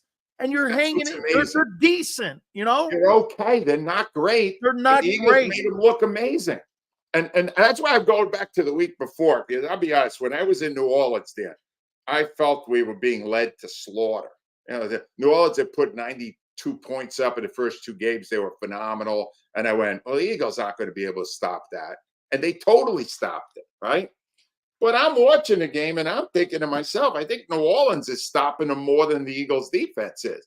Their game plan was putrid. Terrible. It was bad on both sides. And their adjustments were I didn't see any. So I'm going to just say this. The Eagles have 2 weeks now to figure something out. I have no confidence whatsoever that they will. This can't right? be fixed. But the schedule on the other side of the bye is pretty It's soft. hard. This is the tough end of the schedule, is the middle of the schedule coming out of it. Yes. So I think they're going to survive for a few more weeks, and then they're going to hit a wall, and then they're going to obliterate because there's not enough talent there. Does Sirianni survive the year? Yeah, now he does. He wouldn't. I'm telling you, that New Orleans game saved his neck, even though he coached horribly in the game. He coached horribly in the game. 4th and 3, he's not taking the points. All the dumb decisions he made, and apparently usurping the authority of his offensive coordinator. He got away with it. I thought that was rectified, Angelo, that Kellen Moore had complete autonomy of the offense, but then we're hearing now that Nick comes in and parachutes in like he did with Brian Johnson. So here, let me show you this. Just so you know, I think Kellen Moore was surprised too. Well, here, get this. He get overruled. So do you know who's in first place now in the NFC East? Yeah, the team Washington. that belongs there. I watch Washington. They belong. And Brian Johnson is the quarterback coach along with Cliff Kingsbury with that Jaden Daniels. Jaden Daniels looked like a superstar last week in the last 2 weeks. Those two guys, in my opinion, I think this guy looks like the offensive rookie of the year already. I mean, I know it's way too early. It's the first quarter pull of the season. However, I picked Washington to win the East. Everyone laughed at me. I said, that's my dark horse. I think they're going to win the East. And people ask me why. I go, well, because I don't believe in Philly. I just don't. And I don't believe in Dallas. Dallas is a 5-win team too. Yeah. And sure enough, it's playing out this way here. And how could you be a coordinator in Philly when you know you've got a head coach in Nick Sirianni that no matter what you say or no matter what plays you run, he's going to come in and go, well, no, we're not going to run that on 3rd and 3. That 3rd and 3, Angelo, here was my problem with it.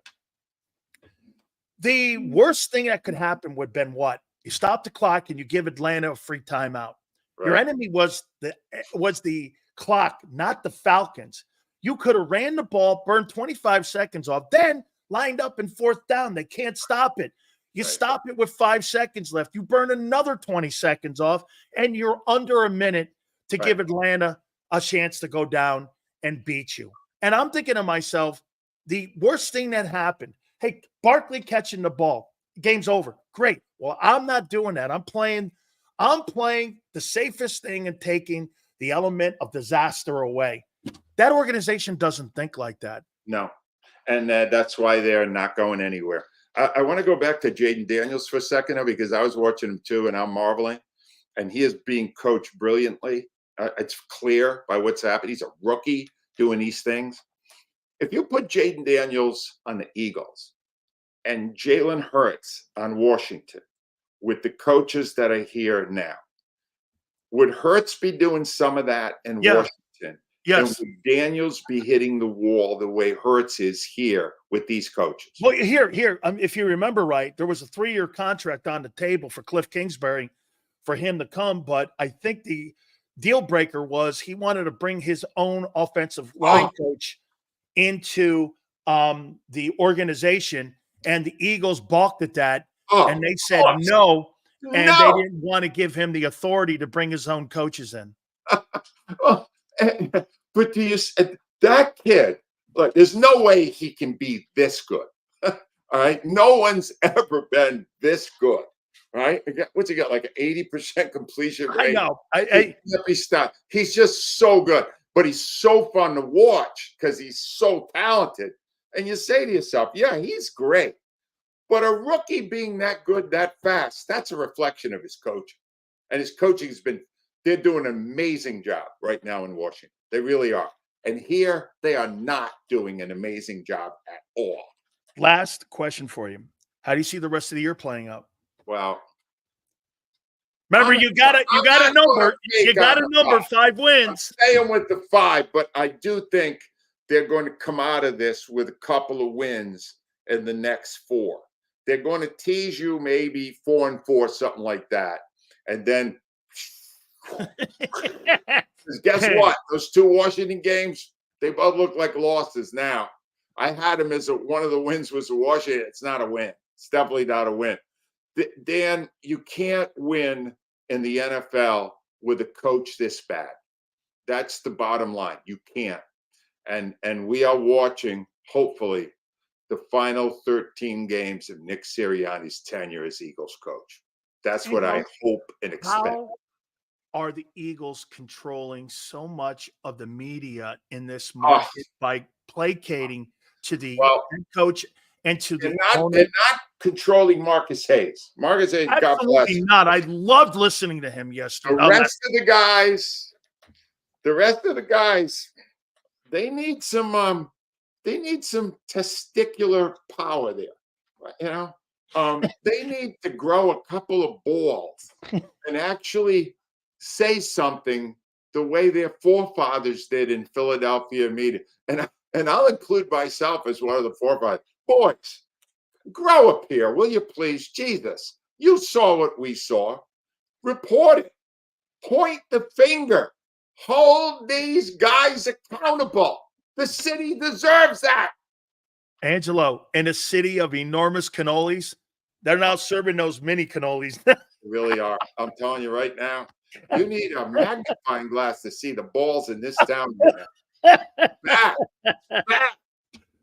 Bad. Folks, make sure you get the book. It's a must read. Also, it's also on audio as well. And tell the folks how they can get a hold of the website. Go to my website. I write every week a lot of the stuff I'm saying right here with Dan. Go to AngeloCataldi.com. You can get the book there. You can get the audio book there. And you can read my blog for free every week. I offer my thoughts.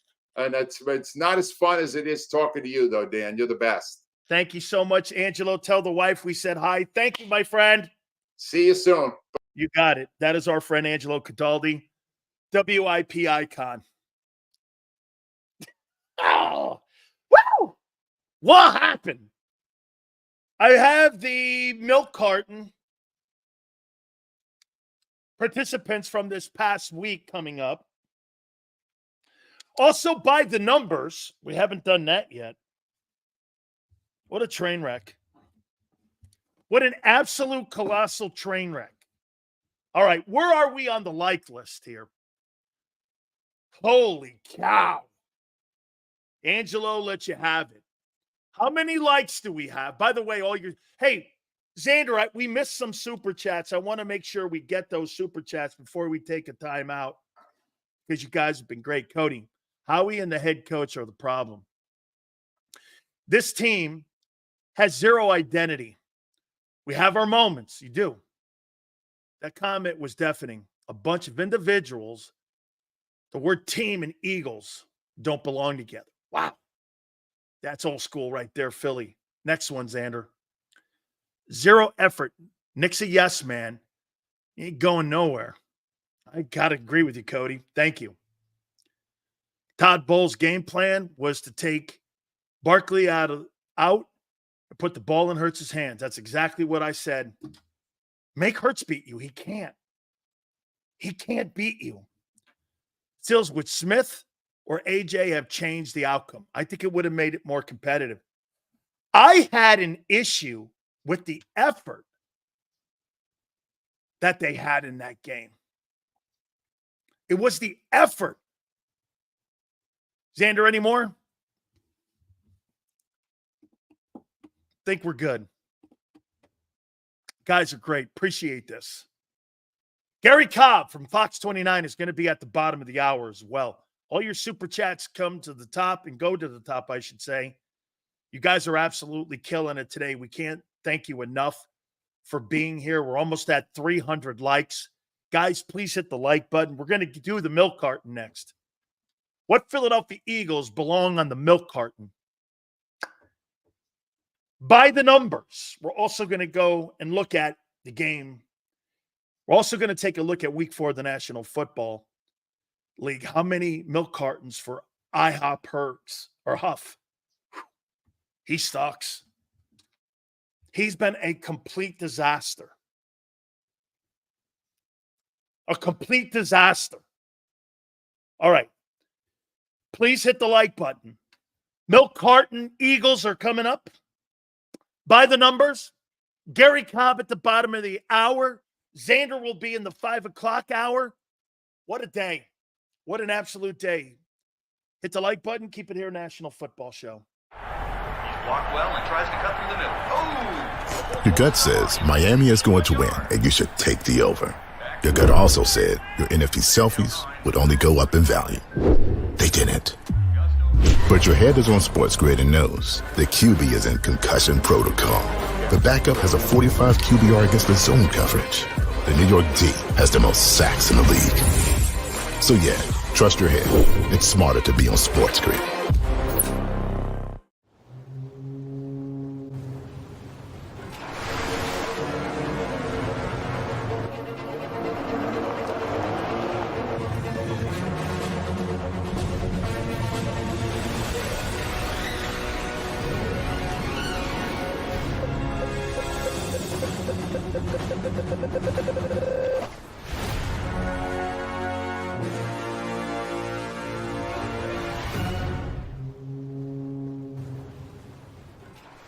Score and save in southeastern PA and Delaware with Colony Pools this football season, and let the experts close your pool with a custom Merlin safety cover in green for the birds. And if you join our Winter Watch team, we'll give you another 20% off, and Colony Pools will handle it all. Keep your tiles on your pool, not in your pool. Fly with Colony right now, birds fans. Visit flywithcolony.com. I get scared sometimes. Of a lot of things. Joining in. Decisions. The dark. The dark. But I once heard someone say, But as I always say, it's okay to be afraid. as long as you face the fear. And keep moving forward. Wherever you are in life, count on the name trusted in insurance for over 80 years. Independence Blue Cross. Hi everybody, my name's Jason Lombardi. I'm an inspector at DryTech. At DryTech we offer 3 major services, the first one being basement waterproofing, the second service we offer is foundation and structural repairs, and then the third service that we offer is mold remediation. If you feel you are having a waterproofing issue, give DryTech a call or check us out online.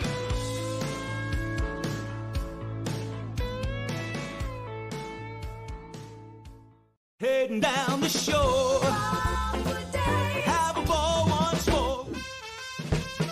Here, imaginations run wild and time stands still. Because here, you can find the best of the Jersey Shore, all on one 5-mile island. So leave the old you behind and get lost in the woods. Wild, wild, wildwood day. Plan your stay in the Wildwoods today. EAGLES. Eagles.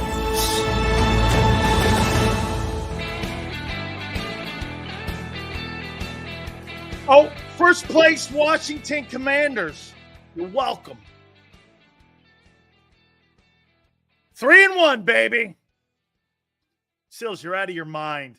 Washington sucks. No, you suck. No, you suck. Okay? We're better than Washington when we got our full team together. We'll find out. Well, right now, today, on September 30th, you're not. But we're better. No, you're not. No, you're not. You think you're better, and there lies your problem that you had at the beginning of the year in the offseason when you guys were telling me that you drafted guys to cover all the things. And you think a dude playing at North. Hey, by the way, Corporate DeJean, where the hell do you think you're playing? At Northwestern? Do you have any field presence whatsoever? Holy shit. What's up, guy? Who put him on special teams? Does he know where he's going? That special teams thing was a joke. You didn't even have your special teams in order. I mean, come on here now. Gary Cobb, bottom of the hour. MG2, damn right. Hey, Cooper, this ain't Iowa, son. This ain't Iowa.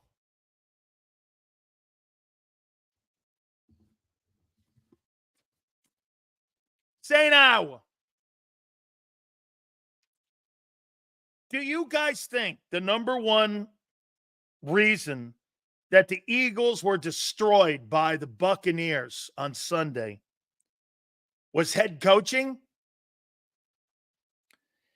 injuries, defense, Hurts, or all the above?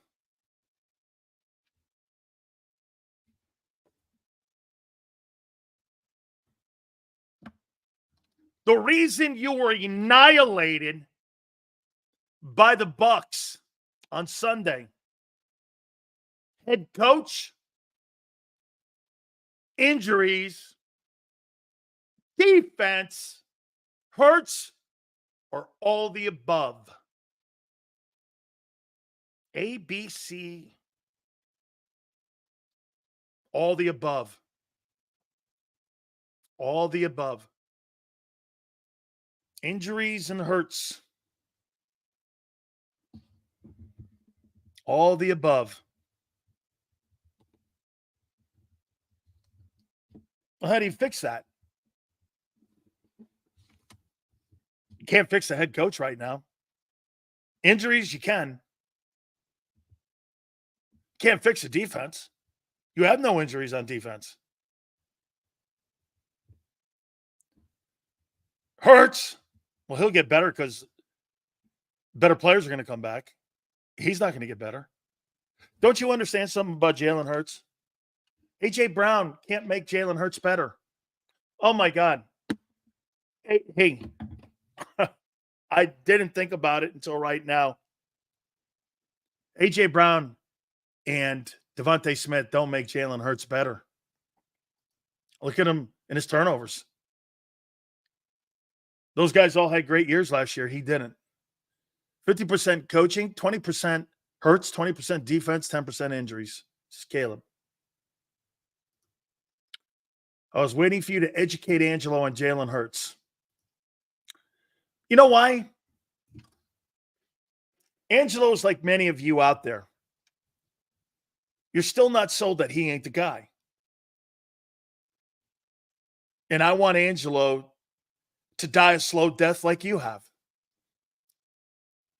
Okay, Sills.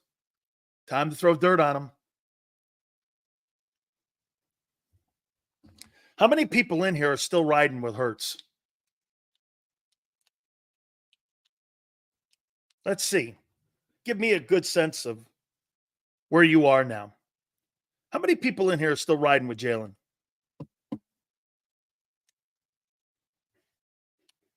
Hurts is peaked.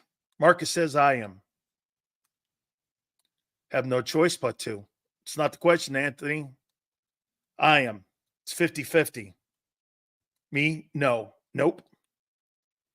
It's honestly getting harder with each and every game. Denny, that's okay. I think this is where Angelo is. You're riding with Hurts? I'm wobbling.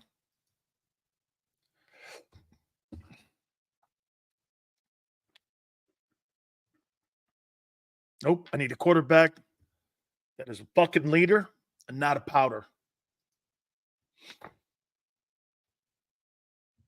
Still riding as long as he's QB1. He's still a winner. No, he hasn't been. He's lost 10 of his last 13 games. He's not winning. That's out now. He's not winning games. That's over with. That's 2 years ago. Shit's over with. I'll ask again. 2 super chats. I am riding with each quarterback would have one with the same squad in coaching. I'll ask again. 2 super chats. I am riding with which other quarterback would have won with that same squad in coaching that you saw on Sunday? I'm not concerned. Watch this. Andrew, did you hear me upset that Hurts lost? It's more about how they lost and how he looked. You know, Baker Mayfield has won more football games since the start of the 2013 season than Jalen Hurts. How you doing?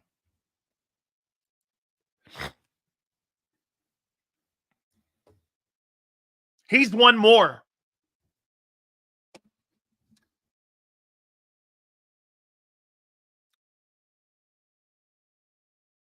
No. Forte goes, Sills upset Allen lost. Who?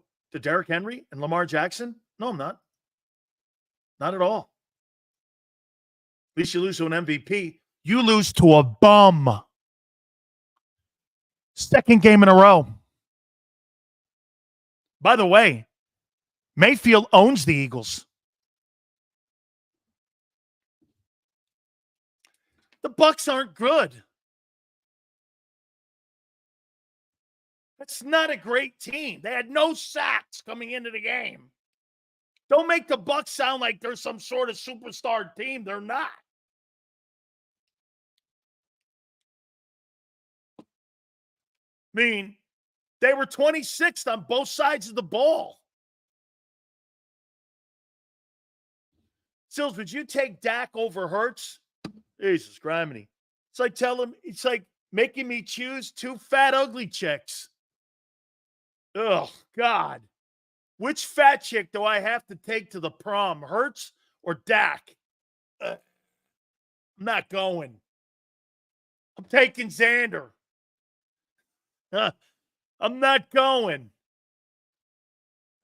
I'd rather go to the prom with Xander than 2 fat chicks like Dak or Jalen.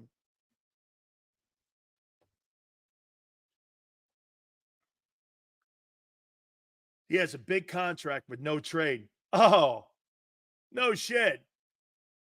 Basically, can I tell you what's happened here? Jalen Hurts has signed a prenuptial agreement with the Philadelphia Eagles. He ain't going anywhere without massive compensation. This guy's got a prenuptial with the owner.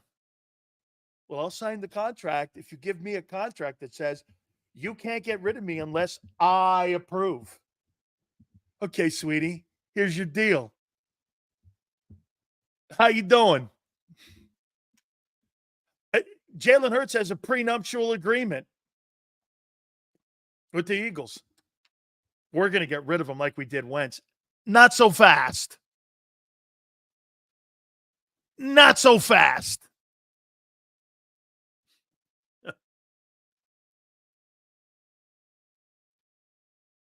Yeah. So which contracts would you rather have, Dak or Jalen? I don't want any of them guys. Stop giving me 2 fat chicks. Holy cow. Give me somebody that is hot. Okay? Give me somebody that I like. Jalen's agent deserves executive of the year. Jalen's agent. Holy cow. Jeffrey, we would love to have a prenuptial agreement so that, we'll sign the contract after only 17 games. I would have looked at her and went like this. Fuck that. It's $250 million. Sign it or not. He's proven nothing. Well, he got to a Super Bowl like all you guys. Hey, so get this. That Super Bowl is really panning out, isn't it? Holy cow. Hey, so let me ask you this. When does that Super Bowl appearance start to wear out and the honeymoon's over with that? How long are you going to keep hanging on that? Is that just about over with? Sills, Howie must really spend a lot of time under Lori's desk. Not catching any hell for this shit. God, the media is not. Wait a minute. What pulls Howie's ass into question also? Hey, Jutso, don't you understand how they do this? I was getting the head coach on this program, but because I was critical of the general manager, they said they're not putting the head coach on the show. That's how they control you. If you're critical of the general manager, you're never going to ask him a question. You're never going to be in the room to ask him a question. And don't you know, it's like a White House press briefing. They hand pick, and there's a voice guy that says, we're going to this guy. We're going to that guy. They hand pick who they go to. It's called controlling the narrative. And Bob greases them up on which guy's going to be a guy who's going to question decision-making and a guy who's not going to question decision-making. That's why they don't do that. That's why you guys are never told the truth. Because the media people they already know the answers to the questions. Nick already knows what's going to be asked to him. And he still sucks at it.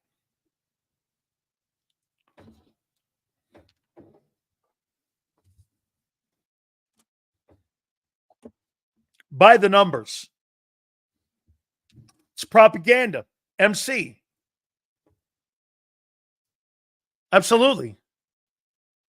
MC. It's to keep you guessing. The problem that you have with the Philly fan base, this is why I only trust you. I don't trust the Eagles. People ask me this question all the time. Stills, are you a fan of the Eagles? No, I'm a fan of the fans. Stills would be Jacob's version of Peter Ducey. Yes. Stills, I agree. Hurts must be better, but with the type of quarterback Hurts is, coaching matters. Yeah, well, they're coaching him wrong. Maybe 4 quarterbacks in the NFL where coaches need to step up. Caleb, they're coaching him wrong. They're not coaching him like the 2022 guy. Absolutely.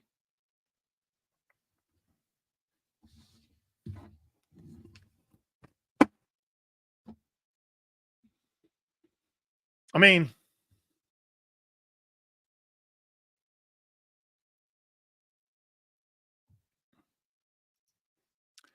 agree with Sileo. Hurts' Super Bowl year was an aberration.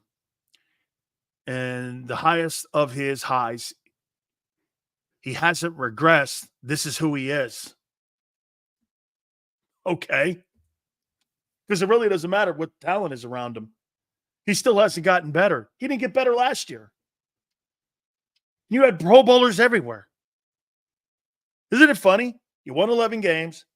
2 receivers had career years. The running back had a career year. You had multiple Pro Bowlers. And the only guy that blew and had all the turnovers was the quarterback. The only guy who didn't develop was the quarterback. How come everyone else around him did? Dude, everyone around him made Hurts a better player, and he still sucked.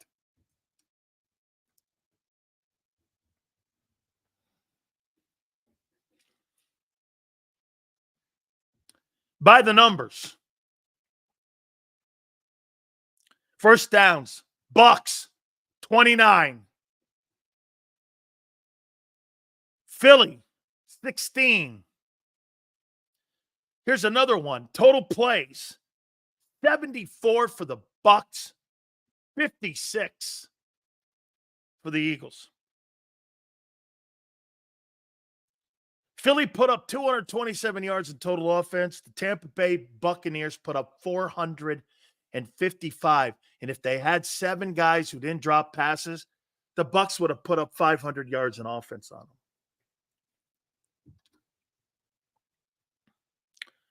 Tampa Bay, 111 rushing.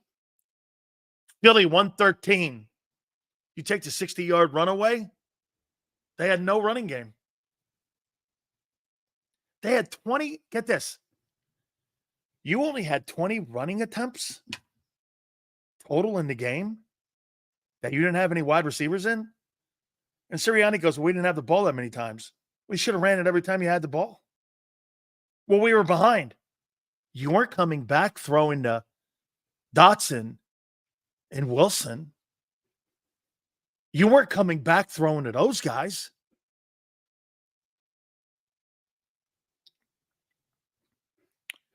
They destroyed him in time of possession. Baker Mayfield, 30 of 47, 347 yards passing, 2 touchdowns and 1 rushing. Completely a dominant football game against a shitty defense. Bucky Irvin, 10 carries, 49 and a touchdown. Rashid White, 10 carries, 49 yards. Mike Evans, 8 catches, 94. You had no answers for him. 1 touchdown. I didn't realize Chris Godwin was that good. 6 catches, 69 yards. Man, I'd love to have him on my team. Hurts, 18 of 30, 158, touchdown, no picks. Fumble in the game. Barkley's averaging 8.4 yards a carry, 10 carries. You stop giving him the ball.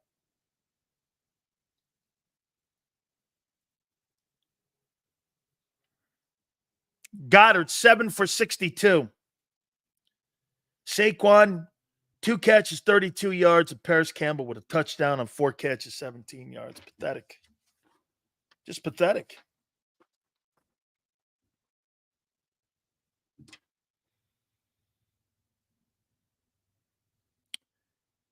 Milk carton. Pathetic. The 2 defensive tackles are at the top of my list. Carter and Davis. I'm so disappointed with Jalen Carter. I can't tell you. He's been a colossal disappointment this year. Just an absolute disappointment so far in the first month of the season. You go like this. Well, he played great against New Orleans. That's not cutting it for me. 4-game stretch, first quarter poll, he was terrible. Jordan Davis is worse. 9th and 13th pick.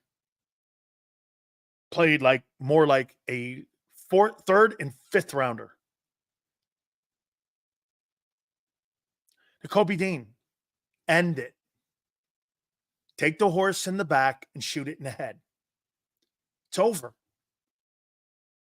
This is over with.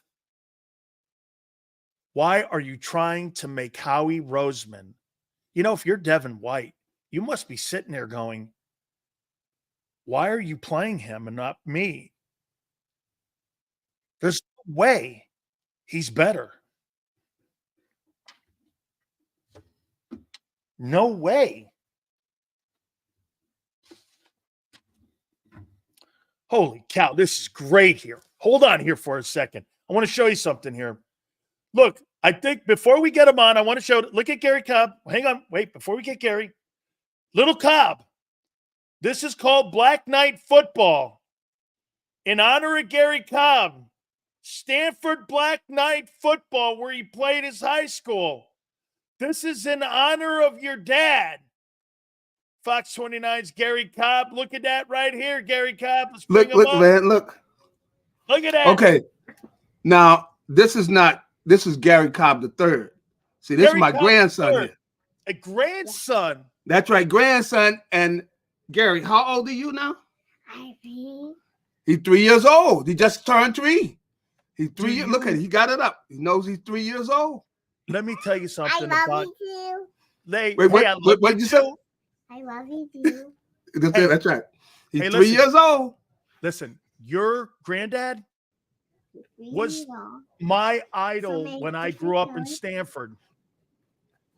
Okay? Absolutely. Your grandpa's a legend where I'm from. Hey, do you want to play football, or are you going to play baseball, or are you going to play basketball? And your family, right now he's playing soccer. Do anything you want. That's right. Okay, Gary. Here, you running upstairs, man. He was playing soccer. Hey, run on up there, brother. Gary's go up play, there. Gary's got him playing. Okay? Gary's got him playing soccer. Okay. Gary's got him playing soccer. He's starting out. He's playing soccer. You know, look. What's wrong? You want to stay here? Okay, you can stay down here. He can stay here, down man. He wants to stay down here. Okay. Look at him smiling. That's right. That's right. So, all good. Gary, your takeaways from that thing yesterday and that mess yesterday. well, I thought it started out, the thing that I would focus on that I really was, well, we know we're going to get into Jalen and everything because he plays a key role, of course.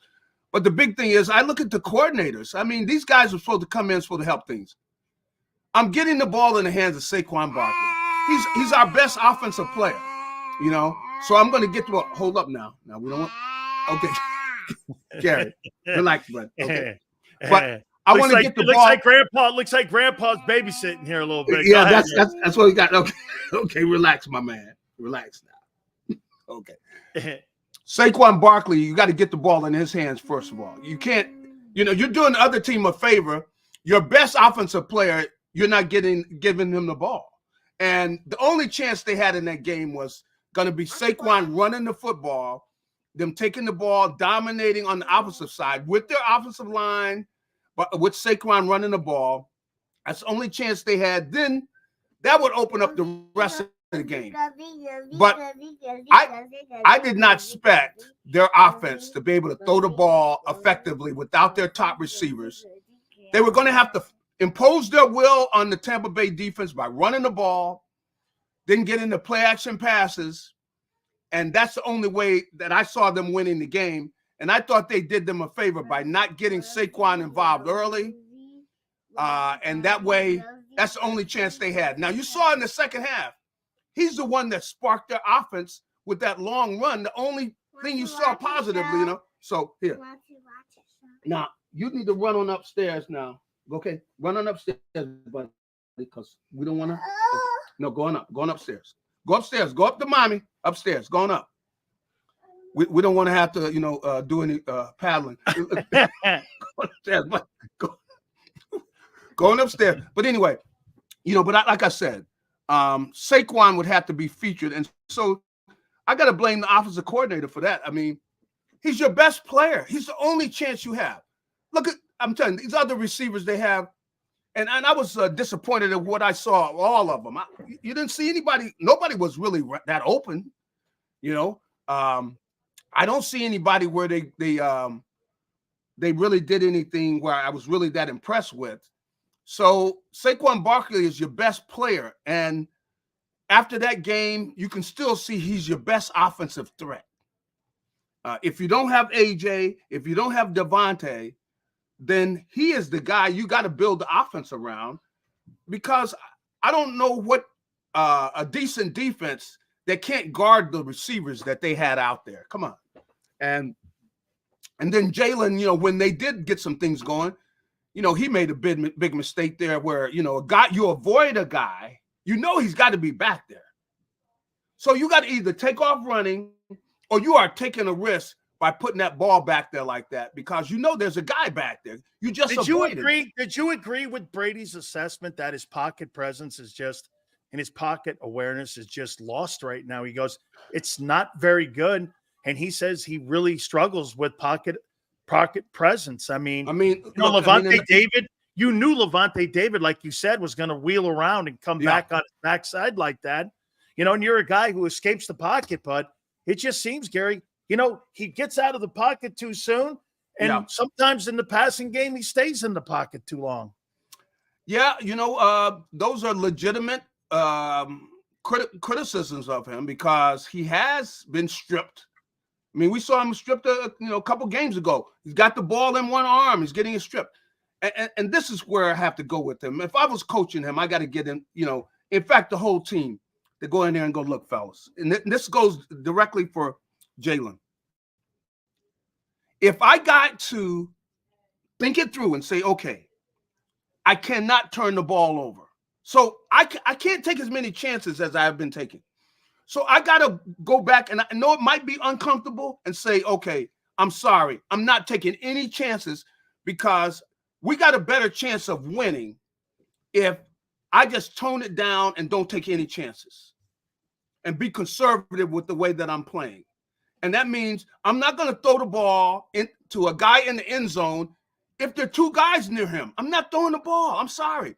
I'm going to go ahead and throw the ball away and let my defense, play for me or let my running game help me, I am not going to cost us. He's got to start thinking that way and say, look, I know I want to play confidently and everything, but I can't take any chances because my equilibrium or my mentally or whatever, I'm off. I'm taking too many chances. I'm turning the ball over. I am not going to lose the game. That's basically what he would say. I might not win it with a spectacular play, but I'm not going to lose us this game by turning the ball over. He's got to start thinking that way because, 8 turnovers in 4 games? Come on. How about this number, Gary? How about this one? Last 20 games, he's got 27. Come on. You can't keep taking chances. He's got to go back to where if he wants to play team ball, he's telling everybody else, want to play team ball. I am not going to take any chances with the football. And he's got to play the game that way until he starts getting more of a feel. Now, of course, with A.J. Brown and Devontae and them get back on the field, he's going to get opportunities where guys are going to be wide open. Clearly, the guy's wide open. I make the throw to the guy. But he can't be playing out on the edge. Can't do that anymore because right now he's off. It's hurting the team. Yesterday, if he doesn't turn the ball over, they're back in the game. They're right back in it because they're on the 20-yard line. Yep. Come on, Barkley, and then they got to be finding ways to get him involved more. Barkley more involved because on that first play, he didn't get the ball to him. But come on, he's open deep. Missed him. The guy is our best offensive player. You got to let him do his thing, and as little as he touched the ball. Still in the 2 plays he was involved in, he gets open deep on like the first play. Gary, 10 carries, 85 yards. He averaged 8.5 carries a carry. He's our best player, Looking in that game, and especially with the other guys out, I went into that game and said, man, the only way they're going to win this game is if they say, okay, tell you what, we are imposing our will on you guys. We're going to run the ball and control the ball with Saquon and our offensive line. Because we know that the rest of our offense we don't have very much. Hey, Gary, we don't have very much. Let me finish up on the offense, and then we'll go to the defense here. This is an interesting number here, and to go to Hurts here. Since the start of the 2023 season, Justin Fields has a higher quarterback rating than Jalen Hurts. So I'll ask you, do you think he's regressed since that 2023? Because we're not talking about a small size with injuries. We're talking about now a year and 4 games now that since he signed this contract, and you know this, Gary, league catches up with things. They catch up with systems. They catch up with players. Yeah. And when I look at this, he looks like 2023. I don't see anything different. And I'm with you. AJ, Devontae not being there, I completely get it. But the putting the ball on the ground, the overthrows, the missing of the wide open guys, the not a feel for the game, like Brady says, do you think he's regressed? Clearly, when it comes to turning the ball over, I think that's very clearly he has. Now, I see certain things in this season that I've liked in that he has been able to blitz, to do a better job against the blitz. And I see him getting the ball out of his hands when he sees things. When he reads it, he gets the ball out of his hands. But at other times, I still see him struggling at times. But see, that's okay. He's got to realize, look, if this is where I'm at, this is where I'm at. But I'm not going to lose the game for this team by turning the ball over. So he's got to go back and have a talk with himself and saying, look, man, if I don't see something, then, I'll end up throwing the ball away, running, but I'm not going to turn it over because the turnovers kill you, man. You can't live and you can't win in the NFL with turnovers. So as bad as he may feel about that, with certain things feeling like, well, I've been whatever is this 5th year or whatever year it is with regards to how long he's been starting and playing and everything, that in order to help the team, if he's got to throw the ball away, if you're not sure what you're doing, don't turn the ball over, man, because it's a guarantee you're going to lose. And the only chance they have is him not turning the ball over. So I know it's frustrating. I'm frustrated with We're all frustrated with the way he's been playing. So can't turn the ball over. I'm sorry. That play where he has the guy, he avoids the guy. If he takes off right there, they're still, if nothing else, they kick a field goal. Right. But they don't turn the ball. We got points on the board. Yep. Don't turn the ball over. We know they got to be getting a little uncomfortable because this score is closing. You got momentum. Don't turn the ball over. Man, that was the killer. Come on. And you're on the road. And you're on the road. You're trying to get points there too, right out of the halftime there. Gary, let me ask you a simple question, but a hard question. Should Nick Sirianni be fired? I think they gotten to a point where it's something they should consider, but I don't think yet. No, I couldn't fire him right now. If he had lost that Saints game and he had lost this game, do you think they'd have fired him in the bye? They might have. They might have. I know they've got to be thinking of, they got to be thinking through that. I think that they feel probably though that with the record he has, they owe him this season. That's what I think the way they feel. Because I think that's why he's here now, is they felt like, you know what? This guy's taking us to a Super Bowl. He's got a winning percentage. We don't like some of the things that we've seen, but because of his record, he's got another season. He's got this season. I think if he continues to struggle this year, I think he feels probably that he's going to be out of here because they have taken away a lot of his power. So you think the equity he's built up for the 3 years he's been the coach is going to allow him to coach the rest of the year? That's what I think, and I think I can understand that because he has taken his team to a Super Bowl. He's had a winning record, even though of course they fell apart last year.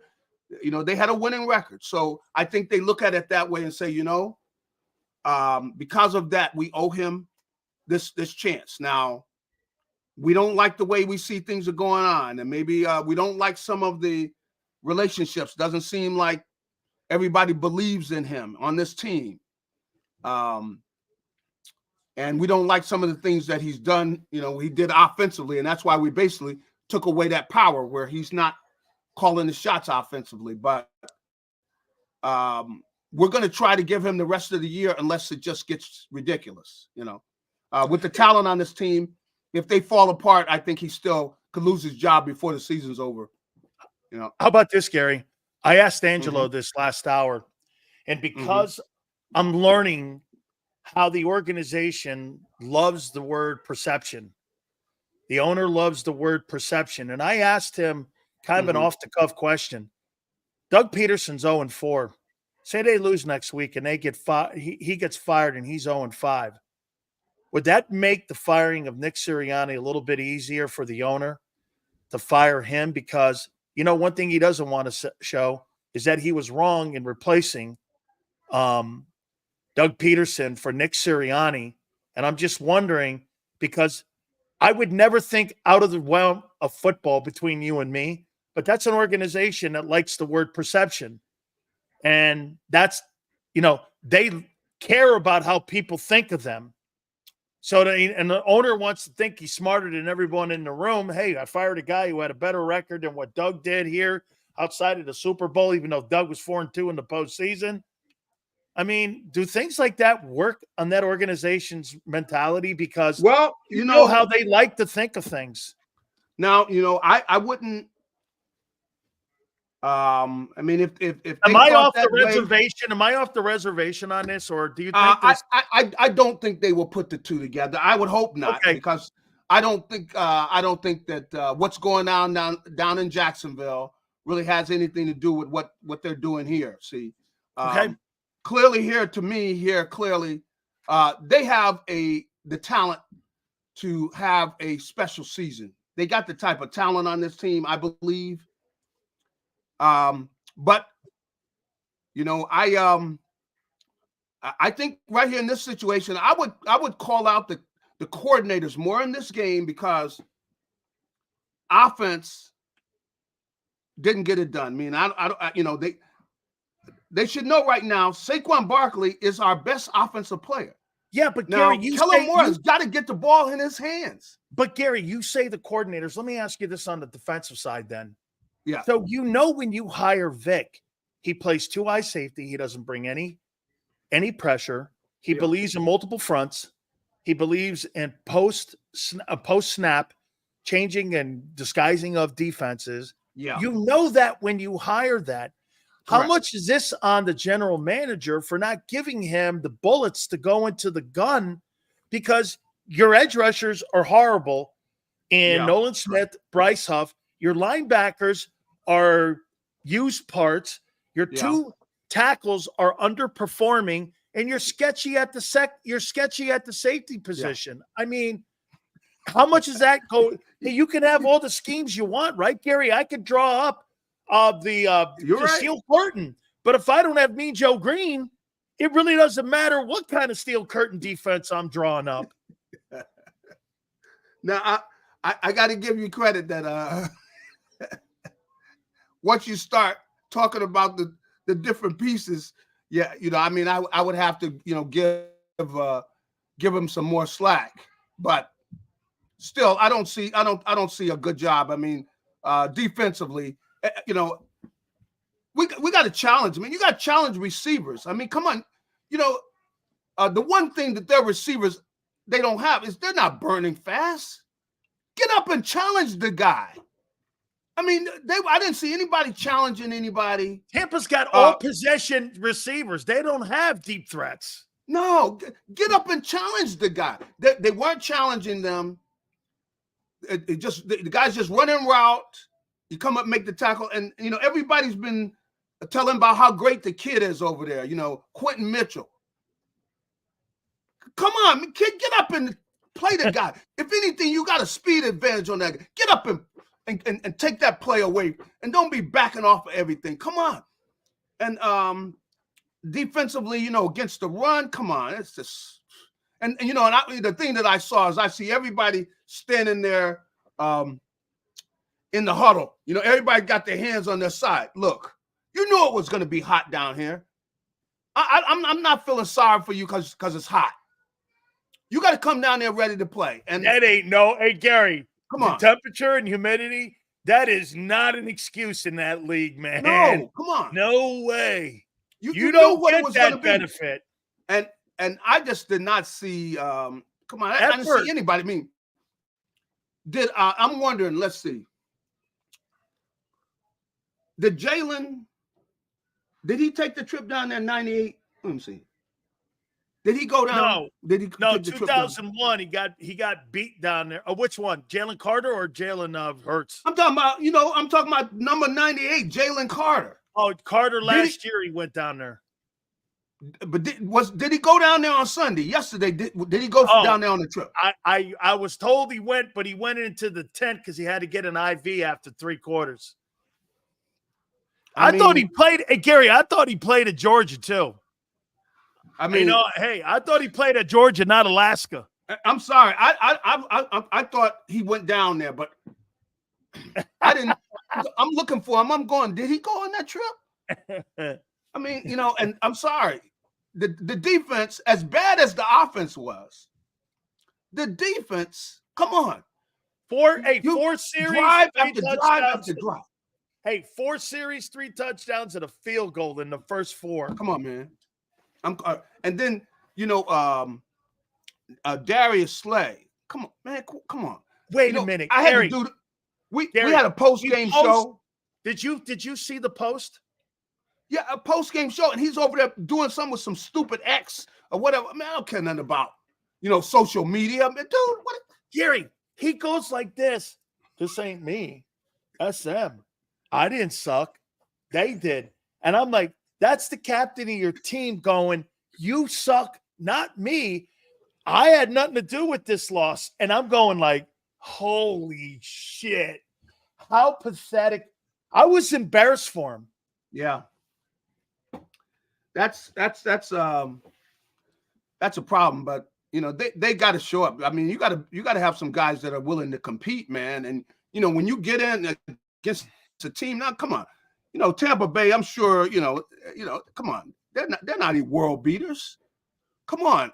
And then, for offensively, I mean, I wasn't as disappointed, I tell you, in offense, really, because I know that without Saquon Barkley, yeah, the missing pieces, they're not gonna be able to throw the ball. I mean, and that's where with Kellen Moore, you don't have weapons to throw the ball. Come on, these guys aren't going to get open. But what you got to do is you got to work Saquon in there. He's the feature player. He's the player that makes a difference. But defensively, I expected more than that. Come on, man. Get up and compete. You got to get up and compete. I didn't see that, and that's where I'm disappointed in the players, and I'm disappointed in the coaches. Come on, man. You got to go down here and we got to fight these guys. Get up and cover the guy. What are you 10 yards off of a guy that can't run? He's not a deep threat. Why are you so scared? Get up and compete. Come on. Because Baker Mayfield, he was able to just drop and 1, 2, 3, every play, there's a guy open, he's throwing him the ball. Come on. What coordinator do better than that? What coordinator are you more disappointed with so far in the first quarter poll of the season, Kellen Moore or Vic Fangio? That's difficult to say because I see both of them look like,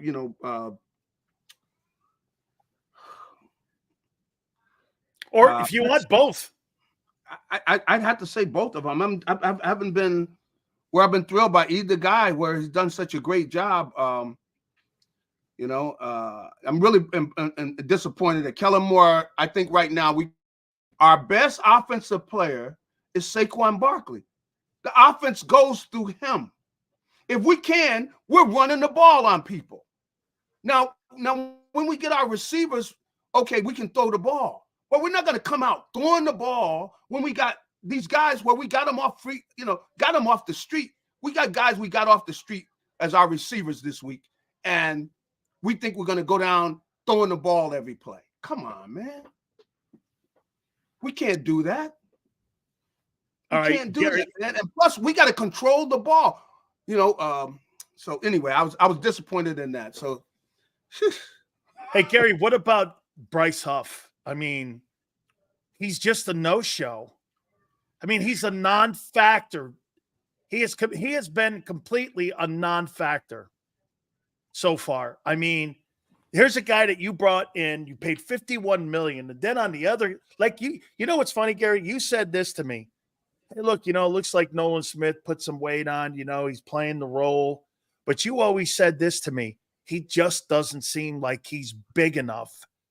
And then you look at Nakobe Dean. Nakobe Dean is terrible, man. I mean, he can't cover, Gary. I mean, these guys that they invested, first round, third round pick, and $51 million, they're tanking. Yeah. Unfortunately, that is what is happening. And that's why, again, and I don't want to lean on, Jalen Carter too much, but I know that he's a difference maker. They need him to be a difference maker. And if they don't, some of the guys that are around them, I've seen some of the guys go like, I don't want to be beating up on the guy, but he's not much of a player. He's just a guy out there in a helmet, So Jalen Carter, he's the one that's got to be, he's got to make plays. He's got to be the difference maker.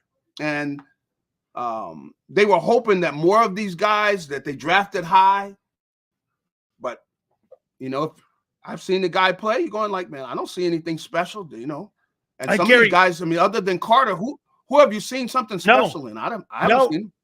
How about this, Gary? Who do you think they missed their leadership? A couple more questions here for you.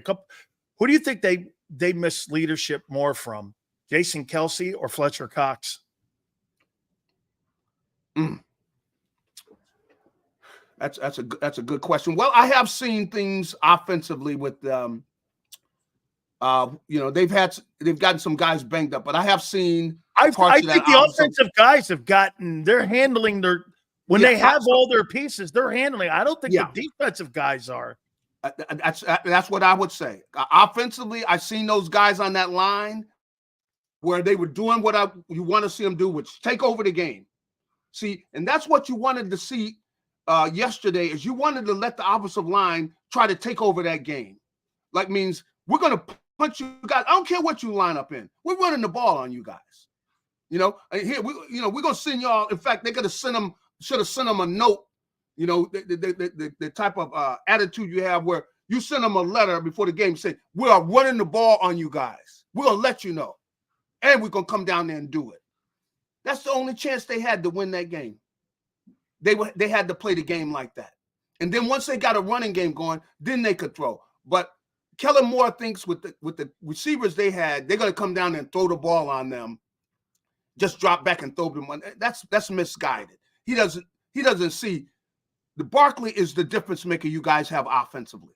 You gotta do it through him till you get those other receivers back. Defensively, I mean, other than Carter, who have you seen doing something special? Nothing. Who are you going like? No, I haven't seen. I haven't seen anything. So Gary, let me end it with this. And so maybe with Vic, I have to say, I'm being honest with him. Well, he's working with what he's got. Yeah, no, this is the straws in the cup that he has here to drink with. I mean, this is all he has here. So during the off week here, the bye week, and moving forward, do these problems get fixed? And do you think they come out of this? I mean, you're going to be healthier at least, which means you're getting bodies back. It may not be all at once, but it looks like you're going to start getting bodies back, and you're going to need them because you're in the heart of the schedule now with some really good teams coming up on the other side. And by the way, Gary, that Washington game doesn't look that easy any longer because they're 3-1 now in first place in the NFC East, and that was my pick to win the East this year. And boy, I'll tell you what, isn't it funny? Brian Johnson's the quarterback coach there with Cliff Kingsbury in Washington, and those guys are teaching that kid how to play the quarterback position. He looks awful good. Yeah, I know Brian Johnson. He's sleeping with that little smile. Yeah.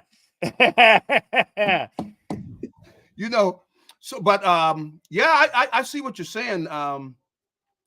But when you look at you look at Washington, boy, you really Jaden Daniels is playing better than Hurts right now. Yeah, he is. He most definitely is right now. He is. Now, I will say that coming back, I look at this team offensively. They got to carry this team. They got the best players are on offense. They got an offensive line. They're going to get some of those guys back where they get their whole offensive line back. And they got to, they're going to have to score a lot of points. They're going to have to dominate. I think they're capable of it. When they get the guys back, and the whole thing is Jalen just got to take care of the ball. But offensively is the best part of this team. Defensively, I don't know where you're going here, man. Hey, I'm not sure there's an answer to fix that thing over there because people are asking me. I'm disappointed because I haven't seen much, with the people that have kind of stood out, but I'm still going to depend on Carter, and I'm going to move him around. I'm going to tell him, look, man. Okay. We're gonna move him. We're gonna try to get him where we can get him single block, because really that's all I've seen so far. To where in the one game that the defense played very, very well, he was the guy. They had him in a 5 front too. Yeah, you got to do different things to get him single blocked. But I don't know who else that I see who's been that dominant where when they get single blocked, they can make something happen. So Brandon Graham is the only other guy making plays. I guess I guess we'll have to say, it's Brandon. He's been the one most effective. And the dude is what, 36, 37 years old? I thought he was 47, but okay, I take your word for it. I mean, but I look at who else do you say? I mean, I see guys playing hard. I see the guys in the secondary, see some of them, the safeties, but I don't see anybody else where. By the way, Gary, I think Gardner Johnson has not played well this year. No, he hasn't. I think he's been out of position numerous times. Yeah. He's had a couple plays where he's hit a couple guys, but outside of that, I've seen him get torched on a 46-yarder. He's got beaten for touchdowns, and he's missed tackles where the guy's broken his tackle and gone for touchdowns. I mean, poor angles on pursuit. And you know, I never thought I would see where you get so many guys with these ankle tackles. Gary, going 18 down trying to cut a guy. Man, get up and wrap the guy up. You're gonna have other people come help you. If you will get up and tackle the guy and wrap him up, you're gonna get help taking him down. I mean, come on. One last one here. 18 missed tackles. What do you make of that? I just see bad tackling. I see bad tackling all over the place. Like I said, and I'm seeing guys where you're going up trying to cut a guy. Man, what are you doing? Get up there and wrap the guy up, you know, because if you do hit him and wrap it up, you don't even have to take him all the way down. You got guys coming. But if you just let the guy keep running where you try to cut at his ankle, you miss, and coach, I missed. I guess you can tell the coach, I missed. That ain't working. Hey, you can do that in bitty football. You ain't doing that in the NFL, I missed. Woo! But the defense really is going to need help. I mean, that's where you really need some help there. But offensively, they got to carry this team for a while. If not for the whole season, the offense is what they're going to have to rely on. And I mean, but they do have the talent offensively. But you know, Jalen's got to take care of the ball. That's what's got to happen. Absolutely, Gary. I appreciate it, Grandpa. Go back to babysitting. I appreciate it. Should be an interesting off week here with this All right, Eagle buddy. team. Thank you so much, Gary. I appreciate it. All right, have a good one. You got it, Gary Cobb there from Fox 29. Let's do some of those super chats there, Xander, if we can. By the way, guys, do me a favor.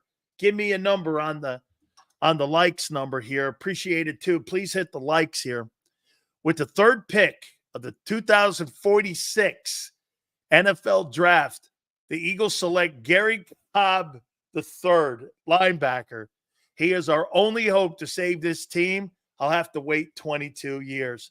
333 likes. Let's see if we can get over 450. Guys, please hit the like button. Let's go to the next one here. If we have another one here, Xander. Guys, it's been absolutely great. I appreciate you guys. Sills, I agree. Hurts must be better. But with the type of quarterback Hurts is, you know, coaching matters. Maybe 4 quarterbacks in the National Football League where coaching needs to step up also. Caleb, what did you want Kellen Moore to design? To get Paris Campbell open versus Jamal Dean?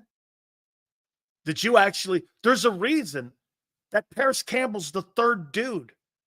Dotson was cut or traded. Diana Ross, who you guys signed, who hasn't been on stage in 5 years. I mean, who's John Ross? John Rossi. I mean, who is this? Well, he's fast. I don't care. This is a great question. Who's a bigger bullshit artist, Hurts or Sirianni? Heads, Hurts. Sirianni, tails. Tails, heads.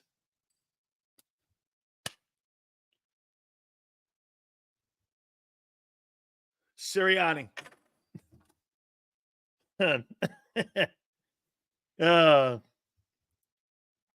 Look at Taylor. Trying to compare Josh Allen losing to Derrick Henry and Lamar Jackson to getting your ass waxed for the second consecutive game by Baker Mayfield and the great Bucks. Jalen Hurts can't beat Baker Mayfield. How you doing? Owns them. Signed, sealed, and delivered. He's outplayed him. He's won more. Since 2023, Baker Mayfield has been a better quarterback. All of you, including Xander Kraus, laughed at me when I said that. He's been a better quarterback. How you doing? How you doing? Xander during the game texts me, goes, who's the better quarterback? Okay. Jalen beat Mayfield last year. Yeah, he's 2-1. He's 1-2 versus him.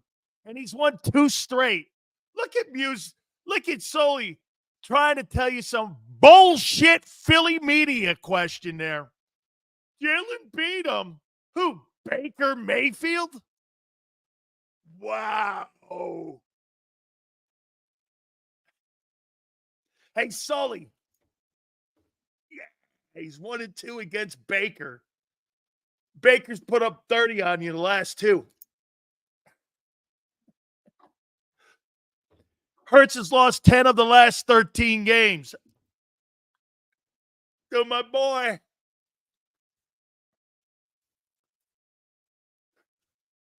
Yeah, and they've been the last 2. One's a playoff game. Wow, man, he's battling Baker Mayfield and Justin Fields. Justin Fields has a better quarterback rating than Jalen Hurts since the start of 23. Oh, that's an enema I never thought that I would not enjoy even more so. Whoa. What an enema. Justin Fields is more effective than Hurts? I walk with a pivot now. I walk with a pivot. I've had my skepticism of Hurts since the Super Bowl. This year, no excuses. He's not the answer. And we need a new head coach. Yeah, make Mayfield look like John Elway. Woo! Hey, look at this guy trying to change. Josh Allen is elite. Your guy's a turd. Tyrod Hurts from now on. He's a one-year wonder.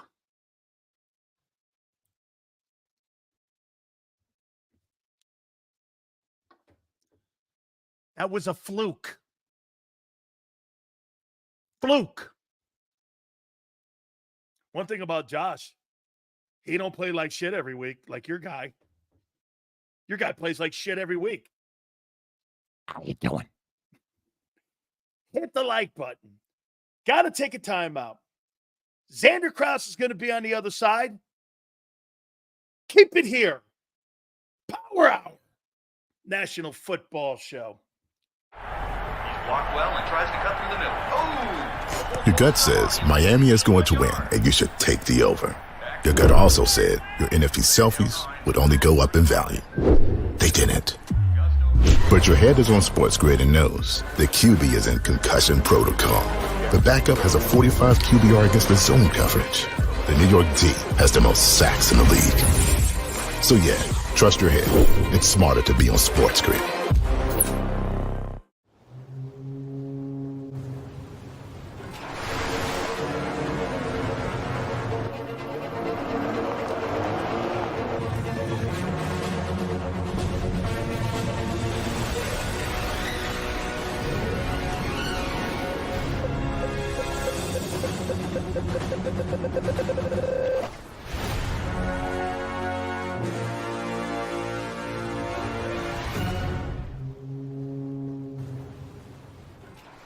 Score and save at Southeastern PA and Delaware with Colony Pools this football season, and let the experts close your pool with a custom Merlin safety cover in green for the birds. And if you join our Winter Watch team, we'll give you another 20% off, and Colony Pools will handle it all.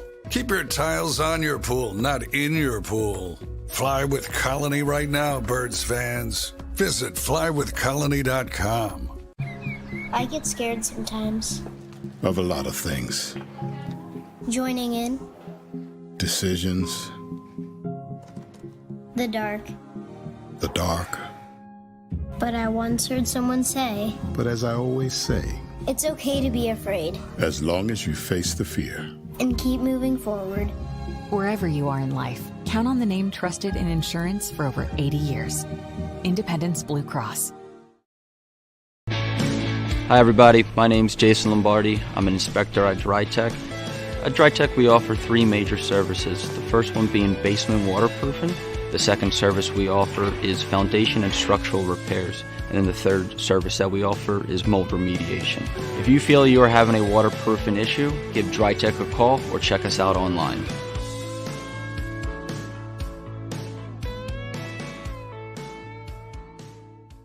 Heading down the shore. Have a ball once more. Here, imaginations run wild and time stands still. Because here, you can find the best of the Jersey Shore, all on one 5-mile island. So leave the old you behind and get lost in the woods. Wild, wild, wildwood. Plan your stay in the Wildwoods today. EAGLES. Eagles.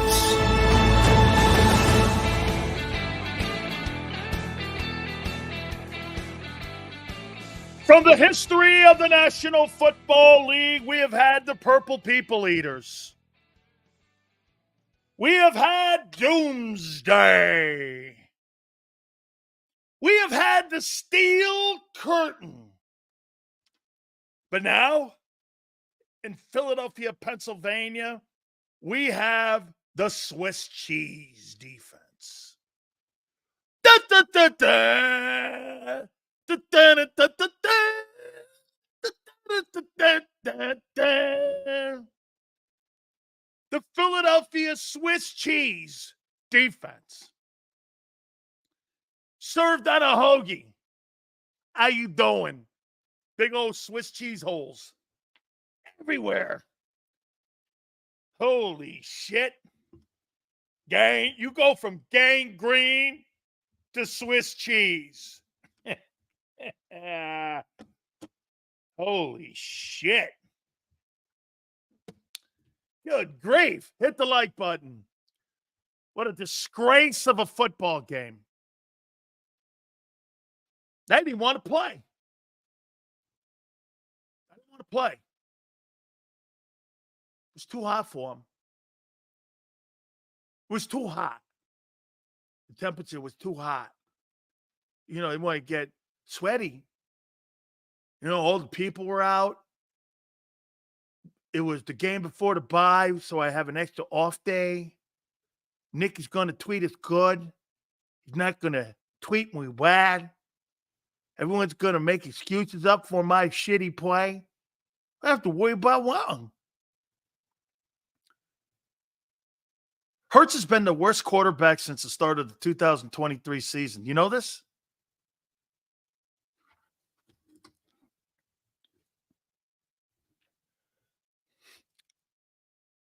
Nothing? Good. Well, see, everybody go feel okay? See, some people in Philly need me to talk a little bit nicer because, you know, you get a little loud and I don't want to make anybody's panties in a bind. Be all right? Okay. It's okay, wee Jalen Carter. It's okay, Fat Body Davis. Don't worry about whoa. That's right, James. Got to give everybody a whoa and a binky. Pass out binkies this week over at NovaCare. I didn't want anybody talking bad to me this week. Everybody gets a binky. I can't believe anybody talking bad about my boy Jalen Hurts. Who? Jalen Hurts. You know the guy with the blanket like Linus? Oh, yeah, that guy. He's got a quote for everybody. Holy shit. Hurts has been the worst quarterback since the start of 23. The worst. And he's being compared to Justin Fields and Baker Mayfield. How fucking much of a fall off is that? Woo!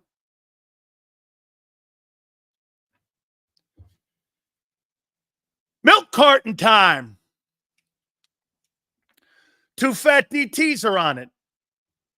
Have you seen Jalen Carter and Jordan Davis? These two fat asses haven't been seen in a week since New Orleans. We thought they got on the New Orleans bus, came home.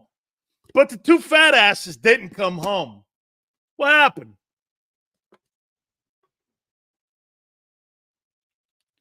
Check. Next one. Another Georgia Bulldog. Not a very good weekend for the Bulldogs. Nakobe, Jimmy Dean, Bad Sausage Dean. He sucks. Gigantic cannolis.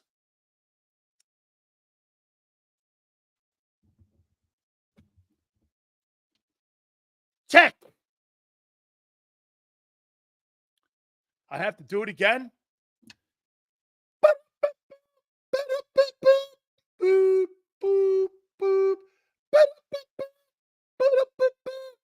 SOS. SOS. SOS. Bryce Huff. SOS. Bryce Huff. Could you please report to the NovaCare Center if you're around? Nolan Smith. SOS. Nolan Smith. SOS. Please, somebody. Both are Howie's fuck-ups. Please, somebody help. I'm drowning. Go ahead. If Nolan Smith and Bryce Huff were drowning and they fell off the boat, I wouldn't jump in and save them. I wouldn't jump off the boat to save them. I just fixed my salary cap. Nobody's even throwing a buoy in for you. Seriously, if Nolan Smith and Bryce Huff fell off the back of a fucking boat, I'm not even throwing a buoy in or Rose's bed heading off the boat for them to kind of save their ass.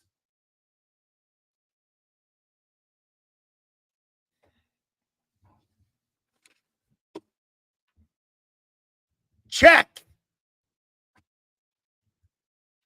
Jahan Dotson. Woo! Third round pick, baby.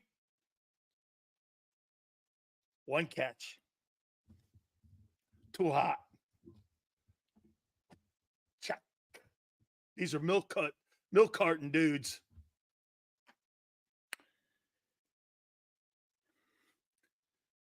Next, you could put the entire face of the wide receiving core on a milk carton.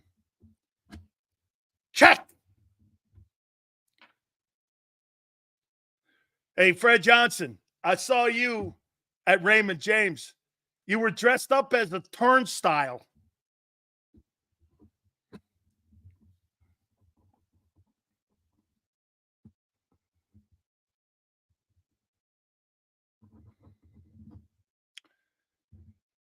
Darius Slay. I just put him on because he's an asshole.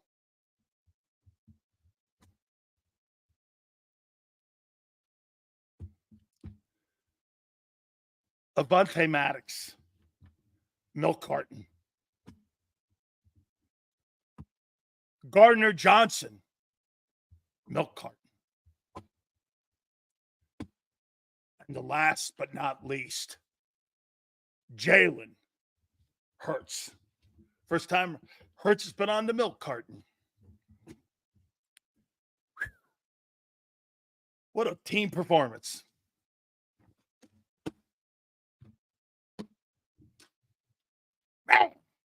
Oh, holy shit. Team meeting. By the way, every time I see Jalen Hurts now get in front of a microphone and go, we got to play better. I got to play better. Shut up. Just go do it. Just go do it. What a pathetic, worst 2-2 team in the league are the Eagles. Before I bring Xander on, Purple people eaters. Doomsday. Gangrene.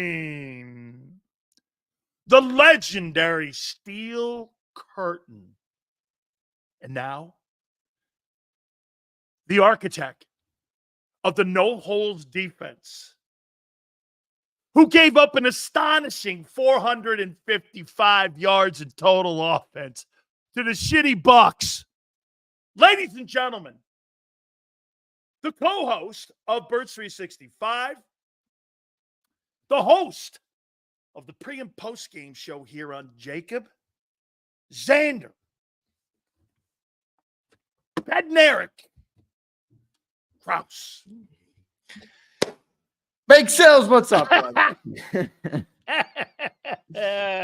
I got to take my beating today on that one, brother. That defense looks like anything but the no-holes defense, brother. Let's get the Swiss cheese T-shirts made, or a sponge of something that shows they got holes everywhere.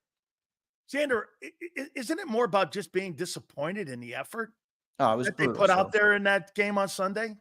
You're right. It's brutal. I mean, it was brutal the way they got. They didn't get off the bus, and we talked about it a little bit on the post-game show. You know, it's embarrassing. You're an Eagles fan. You spend a lot of time rooting for this team. You put resources, money, time, effort to root for this team, and they don't even get off the fucking bus. We had like 8 dudes in our Birds 365 chat that were at the game. I'm like, you sat in 95-degree weather, and your team decided to take the week off early before their bye week. They were already on the bye week. It was a joke. It was embarrassing to watch. This team's got big problems, you know, and every time they win, we're probably going to go through this same process of we all talk ourselves in, and I'm guilty of it too. I'm an Eagle fan. I'm guilty of it. We talk ourselves into buying back into the team, and they're going to be great, and they got this and that, and these problems are much bigger than a loss to the Tampa Bay Bucks at Sunday on a random Sunday in September at 1:00 are leading on. This team's got big issues. And I'm not sure if they're going to fix them. By the way, your open was a masterclass. I mean, it really was. And the more time that goes on, I think more people are seeing. You know, I said this morning, Sills, about you, and I'm like, it's almost like Sileo had the summary to the book. He read the cliff notes to this book 2 years ago, and we're all reading it one page at a time. And they got us on the cliffhanger. Meanwhile, Sileo told us the summary. 2 years ago and told us what to expect. It's like you had the chat GPT of this, how this thing was going to turn out. And, you know, it's a credit to you, but like you said, you don't want to be right. I mean, this team fucking stinks. No. But here, there were too many telltale signs that this was going to go this way. I'll tell you why. After watching how they dealt with Wentz and what they're doing now and how they're coaching him and all the inconsistent coordinators that Jalen has had, and the change in direction of what he does and what he doesn't do well, it just went down the same path. And even Angelo said last hour, they're basically, it looks like a carbon copy of how the whole thing ended with Wentz. I mean, you know, to give Jalen the opportunity to develop, Xander, is almost impossible. And you get this, did I think that they were going to have a superstar game offensively because of all the missing pieces? No. But what bugged me was the effort, the stupid, like the fumble again, the missing of Barkley, the offensive coordinator looking like Kellen Moore looked like Brian Johnson last year. That offense looked like 2023, and he wasn't creative on trying to get guys open. Or was it the coordinator did get him open and the quarterback missed him? I was disappointed. I'll get to the defense here in a minute. But this being all said, how concerned now are you about Jalen Hurts? And are you still riding with the quarterback? I mean, look, you got here's why I'm riding with him, Sills, and I'll tell you why. And I'll get into all the issues I have and the questions I have and the fair criticism that he's taken, especially on the JAKIB channels where I'm mostly focused right now. I'm riding with him because we got no choice. This team, Howie Roseman could be fired, which would never happen. He could be fired. Nick could be fired. Kellen could be fired. A.J. Brown could get traded. Hassan Reddick could be brought back. The only thing that's guaranteed is that Jalen Hurts is going to be the starting quarterback of this team, not only this year, but next year and potentially even the year after that. You're talking about $120 million cap hit. So for anybody that wants to think that Jalen Hurts, you might not like him, which is fine, because as an Eagle fan, you want to win and you might not see it with him, and that's perfectly fine. I'm not criticizing that opinion, but he's going to be our quarterback. Next 51 games. We had Bob Brown on last night. Bob Brown was fantastic. Hey, 51 games. The next 51 games, Jalen Hurts is going to be your starting quarterback. That's what I'm saying. And Bob Brown was on last night, and he's like, and he echoed a lot of what you said. Where why does a guy play like he does in 22? He dominates the league, earns a contract, comes on the brink of winning a Super Bowl. Then they reward him with a bag of money, and then they completely try and change who he is. It doesn't make sense. It doesn't. Now, there's a pushback to that where would the league have caught up to the RPO? Probably, right? The reason why I would push back on that is because the one thing Hurts that does on the RPO that's better than anyone else, he's a better passer. I mean, I will say this to you. He's good at passing. Here's where Jalen's good at passing. He's good at passing when his first read is open. Right. He's not that good of a passer. That creates it with the legs.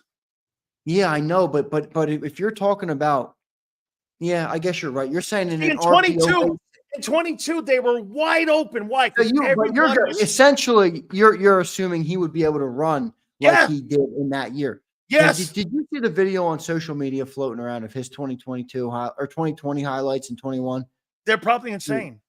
Dude, it's not the same guy. And it's not a knock on Jalen Hurts. It's not the same guy. The NFL takes a toll on your body. You cannot be an athletic quarterback like that and have it your whole career. I don't even know if you can do that right now. Play him like that.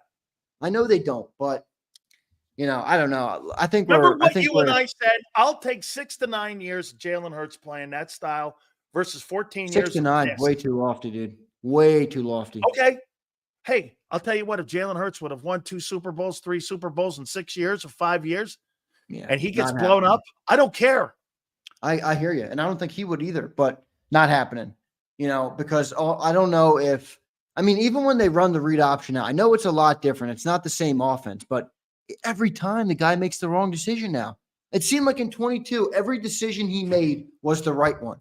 It was almost like the magic of Jalen Hurts that year. Even at time, even you, the biggest criticizer of him before it was popular to criticize him at times of that season, were like, just go football. I don't know. I can't defend him. He's just playing good. Yeah, you can't defend him. That magic is gone, Sills. That magic doesn't exist anymore. You know what the one coordinator that he's had in Philadelphia did for him versus the other coordinators? Shane Steichen took the pure quarterback progression reading out of the offense, and that's why he succeeded. They're putting that in now, and Jalen Hurts is below average as a quarterback. Since 2023, Justin Fields has more effective numbers, and he's got a better QBR, and Baker Mayfield is outplaying him since 2023. Dude, those are the quarterbacks he's in the conversation with. That's not elite status now, dude. Dude, Dan, elite is too far. Like, I'm not even ready to talk. How about good? How about good? Like, we talk about Brock Purdy. Brock Purdy gets so much shit from Eagles fans, and I get it. I get it, but that dude is slicing and dicing right now without key players. Now, he got a couple guys back this week, I know. But Kittle came back, yeah. 2 weeks ago, he had no Kittle, no Debo, no McCaffrey. I was told that whole team was those dudes. The dude had 3 touchdowns in the air and 350 passing yards and no interceptions. And we don't even want to consider him as elite. We barely want to consider him as good. So at what point are we having? I think he's a great quarterback. I'm sold. He's great. And I said that a couple weeks ago. I'm sold. People got upset with me. Look, I know they're a rival, but I watch a lot of football. I enjoy good football. Brock Purdy's a great player. Jalen, I don't think Jalen Hurts is even in his league right now. Based on what Jalen has done this year, he's not in that conversation. He's not even in the Purdy conversation. He's not in the Mayfield. Mayfield's outplayed him. Well, Mayfield's right there with the Purdy conversation right now. Both of those two guys are playing, upper echelon, great ball. Not elite, but great football. Hurts has lost 10 of the last 13 games. Oh my goodness, man. Look, these not The winning is no longer winning is no longer the hook to hang the hat on anymore. No, It's just not. Winning is one of those stats that everybody uses when it works for them, and they discard it when it doesn't work for them. You know, wins are not a quarterback stat, and just like I'll say that they're not for the losses aren't all on Jalen either, right? Winning and losing is not a quarterback metric. About his play.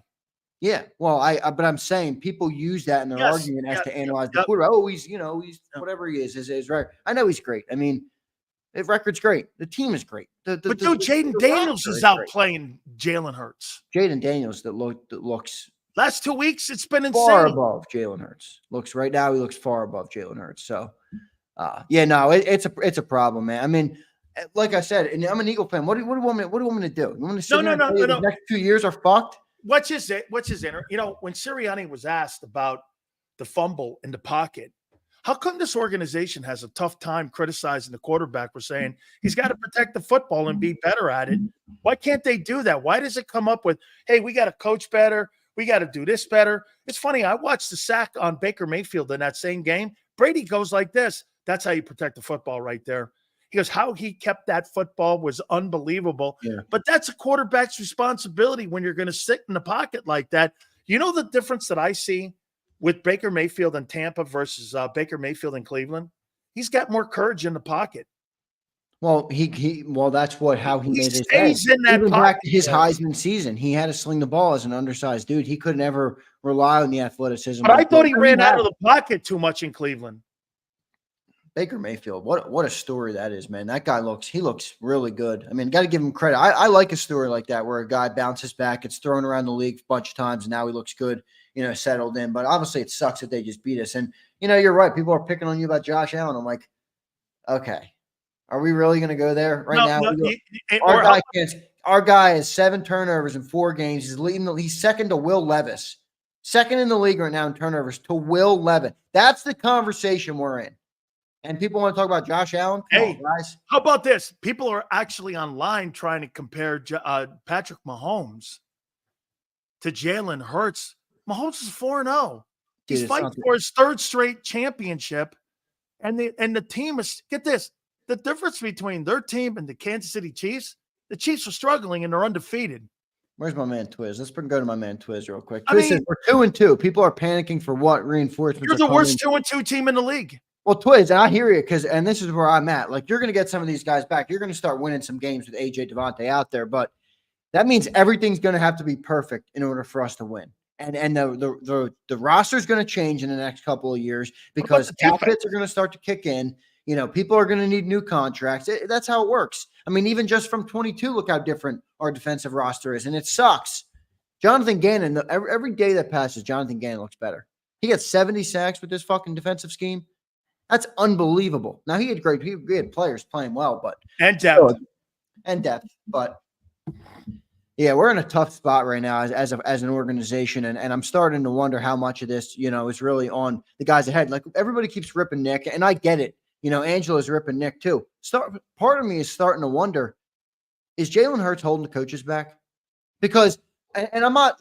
Don't even take it like hate, but I'm just no. I think that's a good angle. Coordinators. Ever since Shane's been gone, it's been another revolving door. Nick couldn't call plays with Nick. Couldn't handle Brian Johnson. Now Kellen Moore looks pedestrian as hell. Is it Jalen? And by the way, that's fair. If you break down the film of the offense this year for the Eagles early in the year, 4 games, it looks nothing like Kellen Moore's offense. Nothing.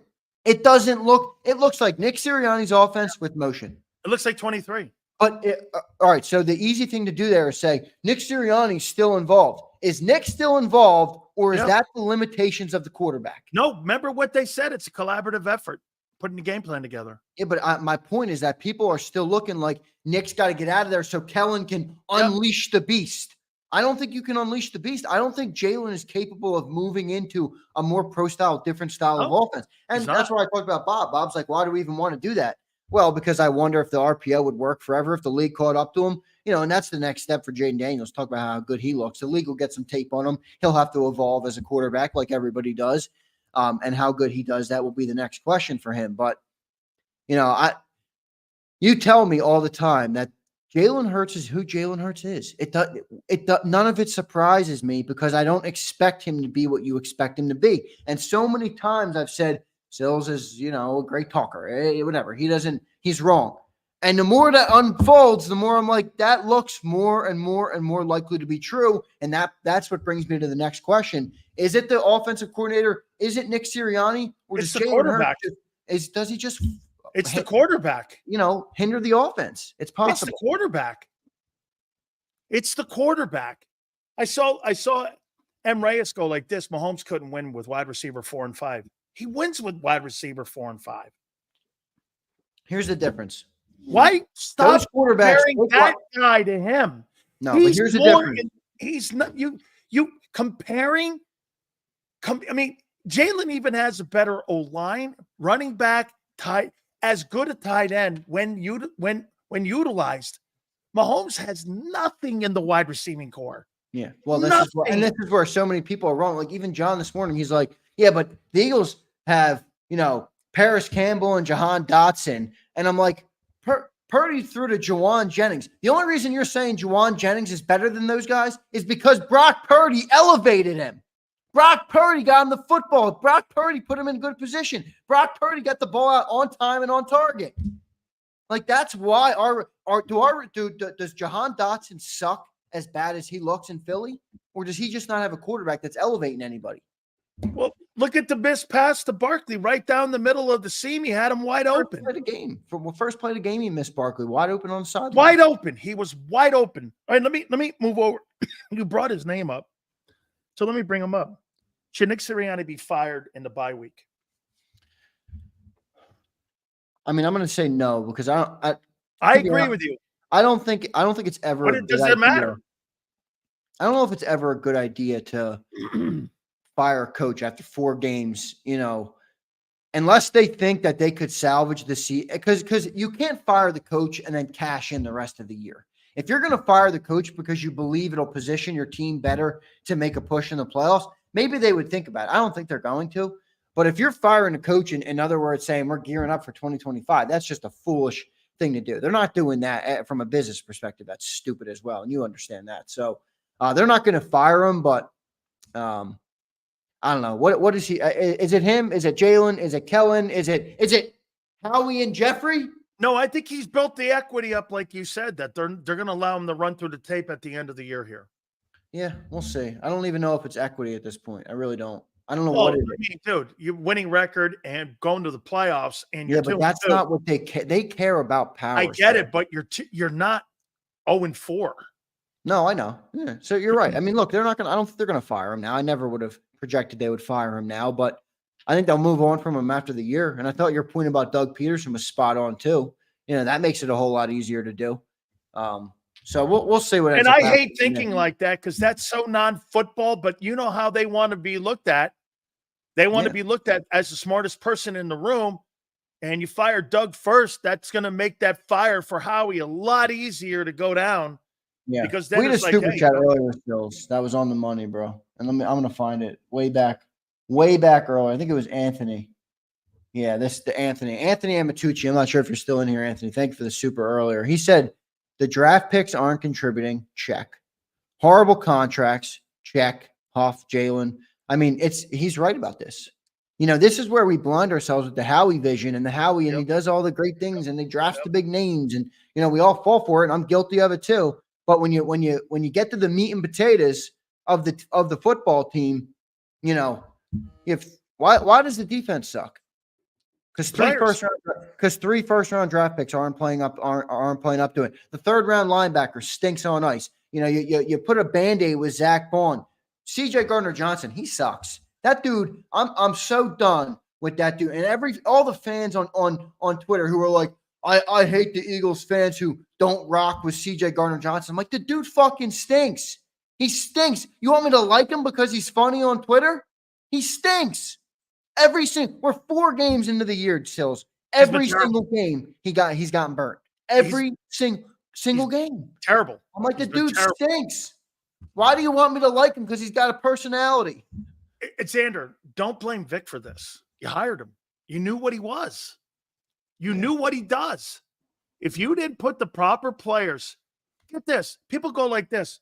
Why does Belichick, at the end of his time in New England, why do you think he had losing records at the end of his time the last 4 years? Well, he didn't have Brady. He didn't have Gronkowski. He didn't have all those superstar players, Amendola. Those guys all left. Well, guess what?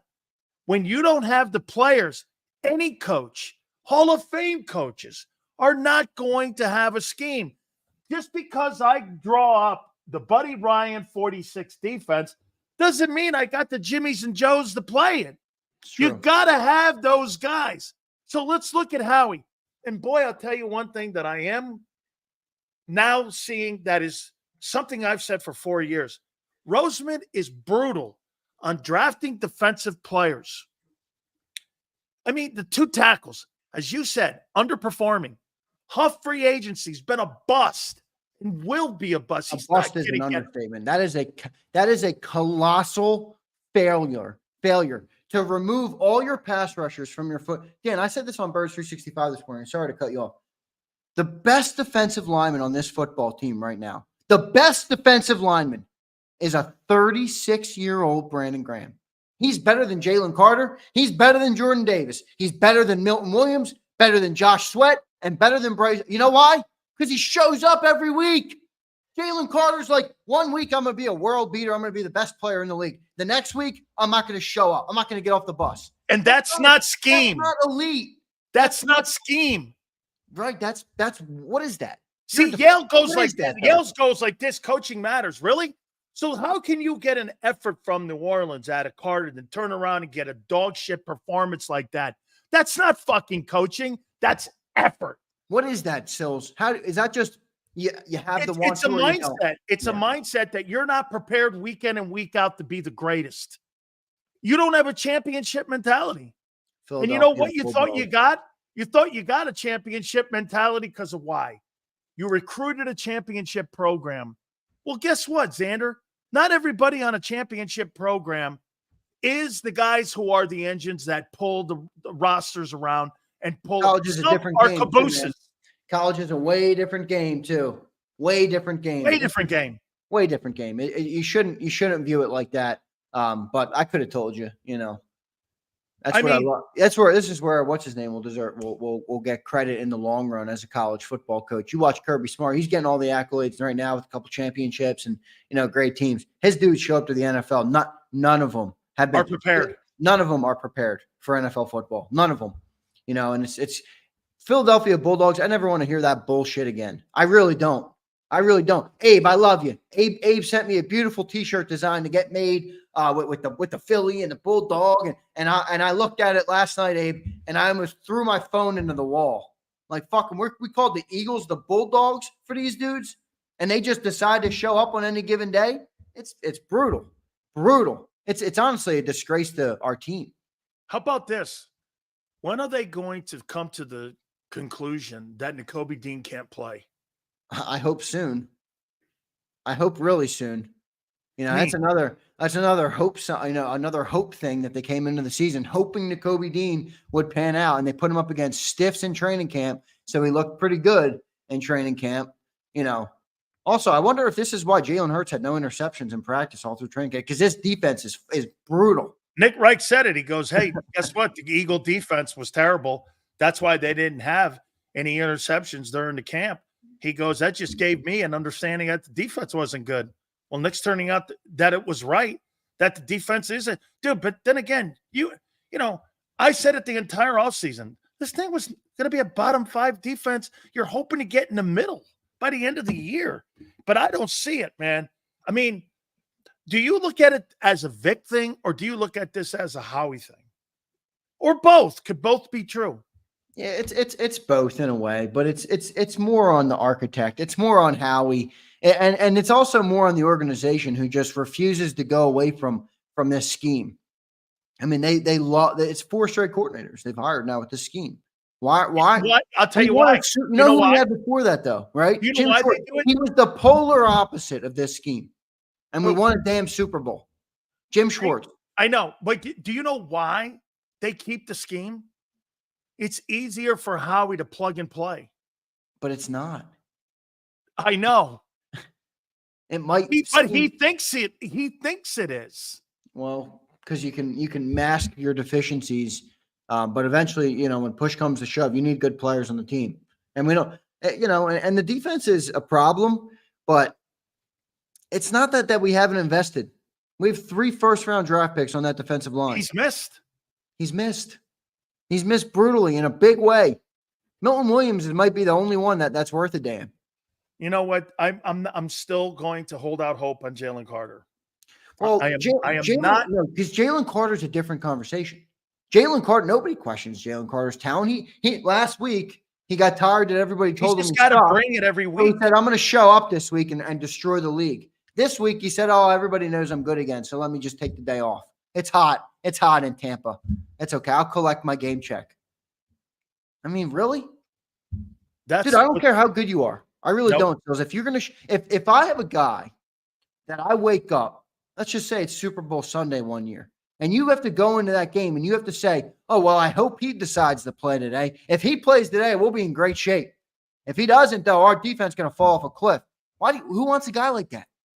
Give me the dude with a little bit lesser talent who shows up every single Sunday, who gives 100% effort every single play, and leaves it all on the football field.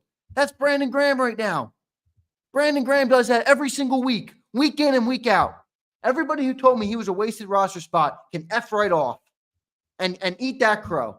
We'll all be eating a lot of crow this year on this football team. That's a reality. But if you told me that Brandon Graham was a wasted roster spot, you got to eat some crow on that. He's the only dude worth a shit on that defense that's showing up week in and week out right now.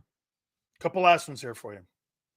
Dude, you know, on top of the whole embarrassing game plan effort, how in the world does Darius Slay come out with a tweet to put himself over here and then make sure that everyone knows that this is not on me, but this is on those guys?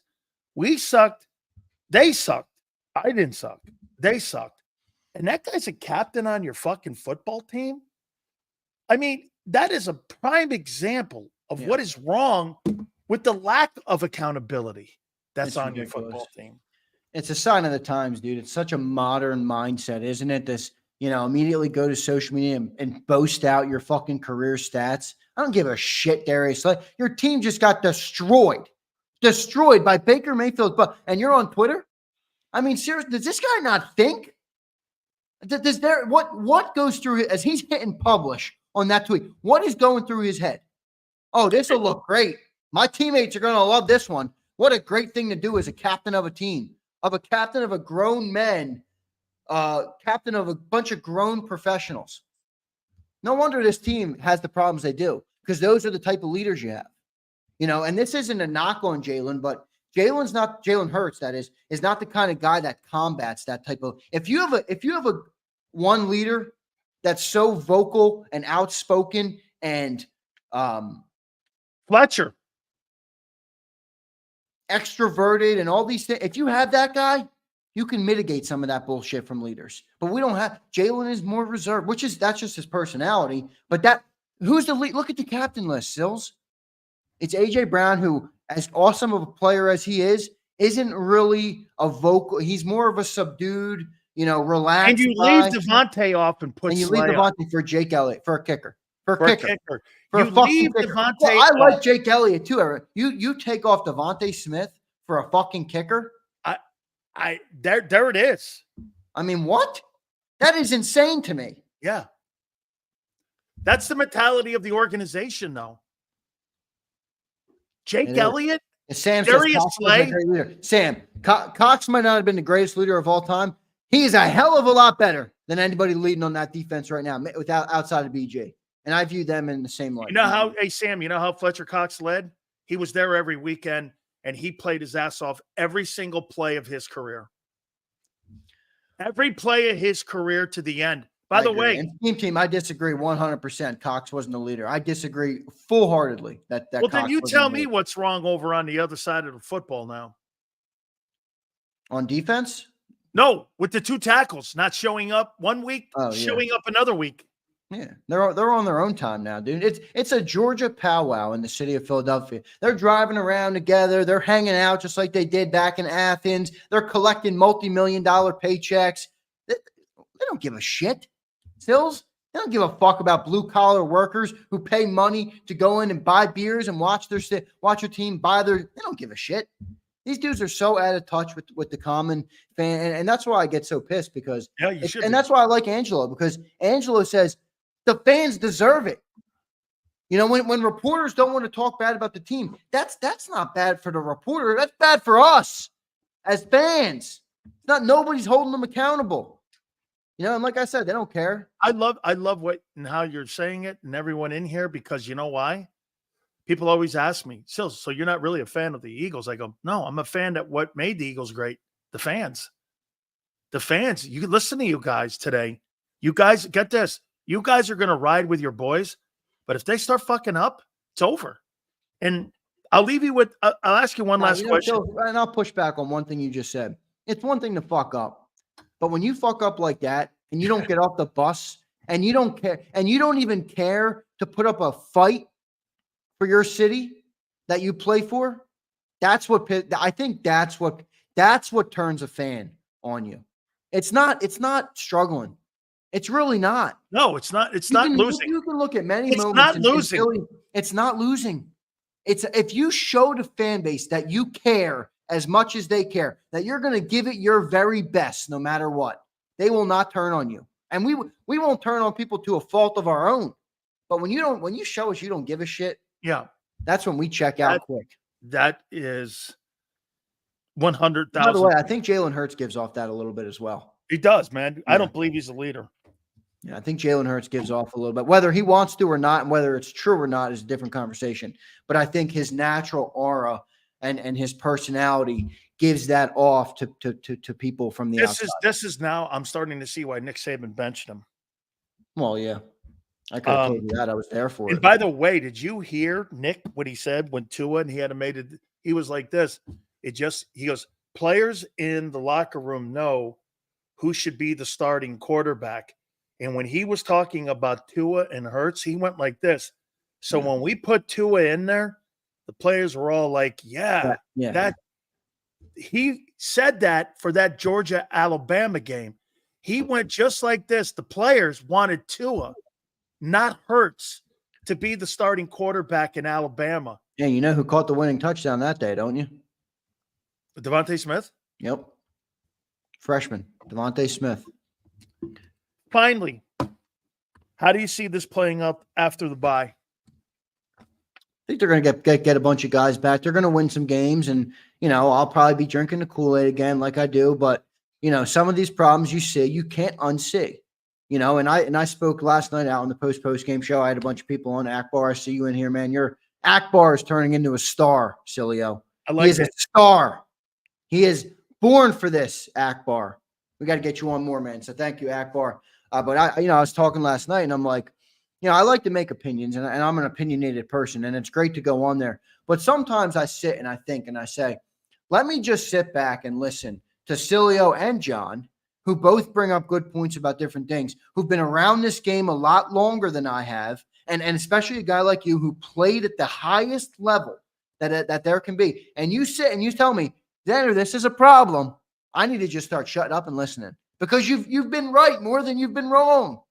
I mean, the amount of shit we've taken, Sills, in the last 2 years on this network because of some of the shit that you've said, and now everybody's waking up. Nobody's going to give the apology tour, but you've been saying it for 2 years, 3 years. Yeah, and you know what's sad about it? It's not stuff you crow about.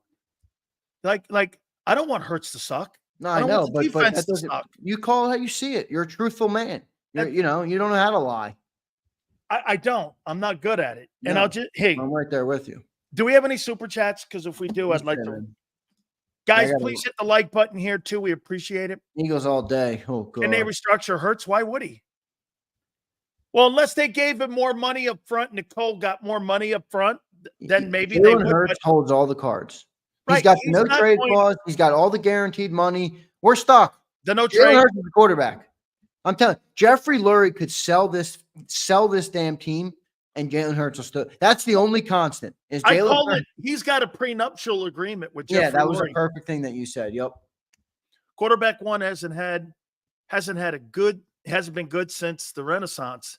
The reason we have no confidence is that Jalen Alexander Hurts is Beetlejuice.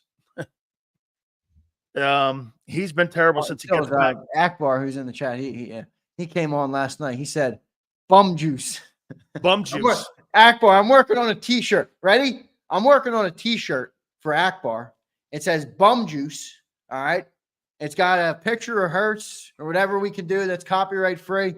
Akbar, every sale we make on a bum juice, I'm giving you $1 of the profit. We sell 1,000 T-shirts to Philly. Bum juice. Akbar is a star, baby. Jesus criminy. What a train wreck. Akbar, get ready. You're going to be a star, my friend. What a train wreck. Now you have Marcus Hayes writing columns. It's time for Nick Sirianni to be fired. Dude. He was great on your show, by the way. He was excellent. That was an excellent interview. Yeah. Right. To say go the back least. and watch it if you guys go back, because he was, and I told Angelo's coming on Monday too, because he goes like this. I'm starting to come on every week now. So he's going to start coming on. Yeah, that's because Angelo knows how big your show is. This show is growing like people wouldn't believe. The amount of people that we're getting now that are reaching out to JAKIB and talking about and the views and the metrics. I mean, your show is because people know what people go to where truth is when shit like this happens. Because they're not getting it in Philly. Sills, I've seen some people in our chat that have been some of your biggest haters that have put comments in there. I can't believe I'm saying this. Sileo has been right about this the whole time. I should have stopped and listened a bit. I've gotten 30 of them today. People are waking up, man, on this football team. Truth, justice, and the big Sills way. Hey, here. Let me end this. Fuck Big Sills. I got to get through this overreaction. I'm already ready. I'm ready to go to bed for this overreaction Monday. Wait a minute. Do you want to do this? Do you want to amend your 14 wins? I already amended it to 10 on week 2. 10. There it is. Dude, I upped it to 9. I'm yeah. You know, I upped it to 9. Hey, haven't you learned that lesson? Been doing this for so long. Stick with your guns, Sills. I upped it to 9, man. I did. Oh my God, I can't believe that. I thought Angelo was great today. Xander, great stuff, my friend. I want to take a timeout. One last one here. All right, is that cool? Because I haven't taken time out here. Yeah, you're good. You can rip one. We'll get out of here at 6 p.m. Everybody in the chat, appreciate it. Sills, I showed off some of the T-shirt designs we're working on last night, so I got some good stuff. Good stuff in the queue here on JAKIB Sports, Big Sills. So I think you're gonna like it. I think everybody in the chat's gonna like it. And I said earlier, and I'll tell you this, Big Sills, on a little bit on the air. September, it's now the last day of September today, so we'll move into October tomorrow. September was our biggest month ever on JAKIB in terms of support from viewers, likes, comments, shares, super chats, memberships, all the things that these people do. So last year we had, 4 shows, we had 10 personalities, a big post-game show, that cost an arm and a leg. And now this is our sandbox, and it's working better right now. It's a testament to you. It's a testament to McMullen, and it's a testament to all the people in the chat. So I'm really fantastic. Yeah, really good where we're at right now. Appreciate everybody. They make it all possible. So I can't. Absolutely. Xander, I'll tell you what here. Let's just keep it here. I'll let you go here, but let's keep it here because I'm already at a couple minutes. Yeah. Yeah, we're at 57 here. It doesn't make sense. I'll tell you one thing I want to say to you, brother. That's really great because they tried to put a knife in us. Yeah, they did. And everyone's been trying to kick us to the curb site. And guess what? Sills, what's in the dark will always come to the light, brother. Let it all play out. And it's rise like the Phoenix, bitch. Yep, that's what this is. Xander, we'll catch you tomorrow morning on Birds 365. Thank you, brother. Appreciate it, Big Sills. Appreciate everybody in the chat. Thank you, guys. You guys have been great. 397 likes so far. We got 3 more to end up getting us to 400. If you could, please, we'd really appreciate that. Just a little bit of went on this past weekend and on Sunday.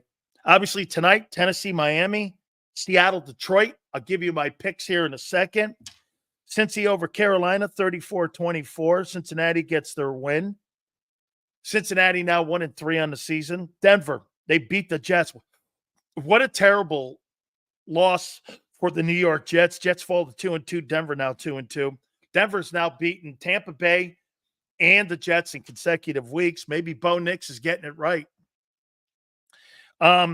Houston rebounds. They're now 3-1. They beat Jacksonville. Doug's in trouble 0-4. Chicago. Caleb Williams is just not a good football player right now. We'll see what happens as the season continues, but it looks like Jaden Daniels is the better pick. Last year, the second-round pick or the second player taken was Stroud. That's how this thing looks like it's playing out. Boy, the Rams are a mash unit. They're now 1-3, 24-18. Minnesota had an enormous lead. Green Bay comes rolling back. They end up losing. Green Bay 2-2. Minnesota 4-0 on the season, 31-29. Atlanta now 2-2. New Orleans 2-2.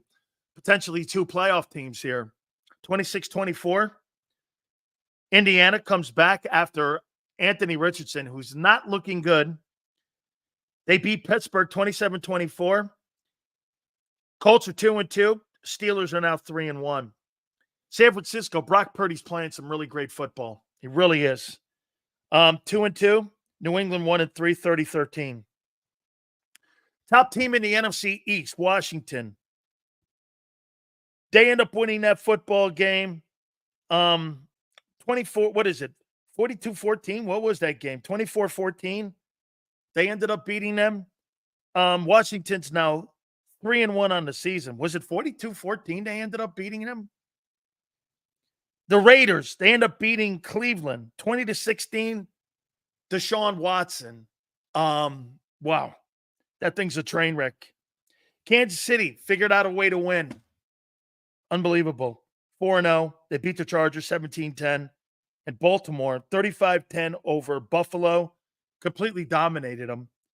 And tonight, who do you got? I got Tennessee. Oh, I got Miami over. No. Wow, what a shitty game.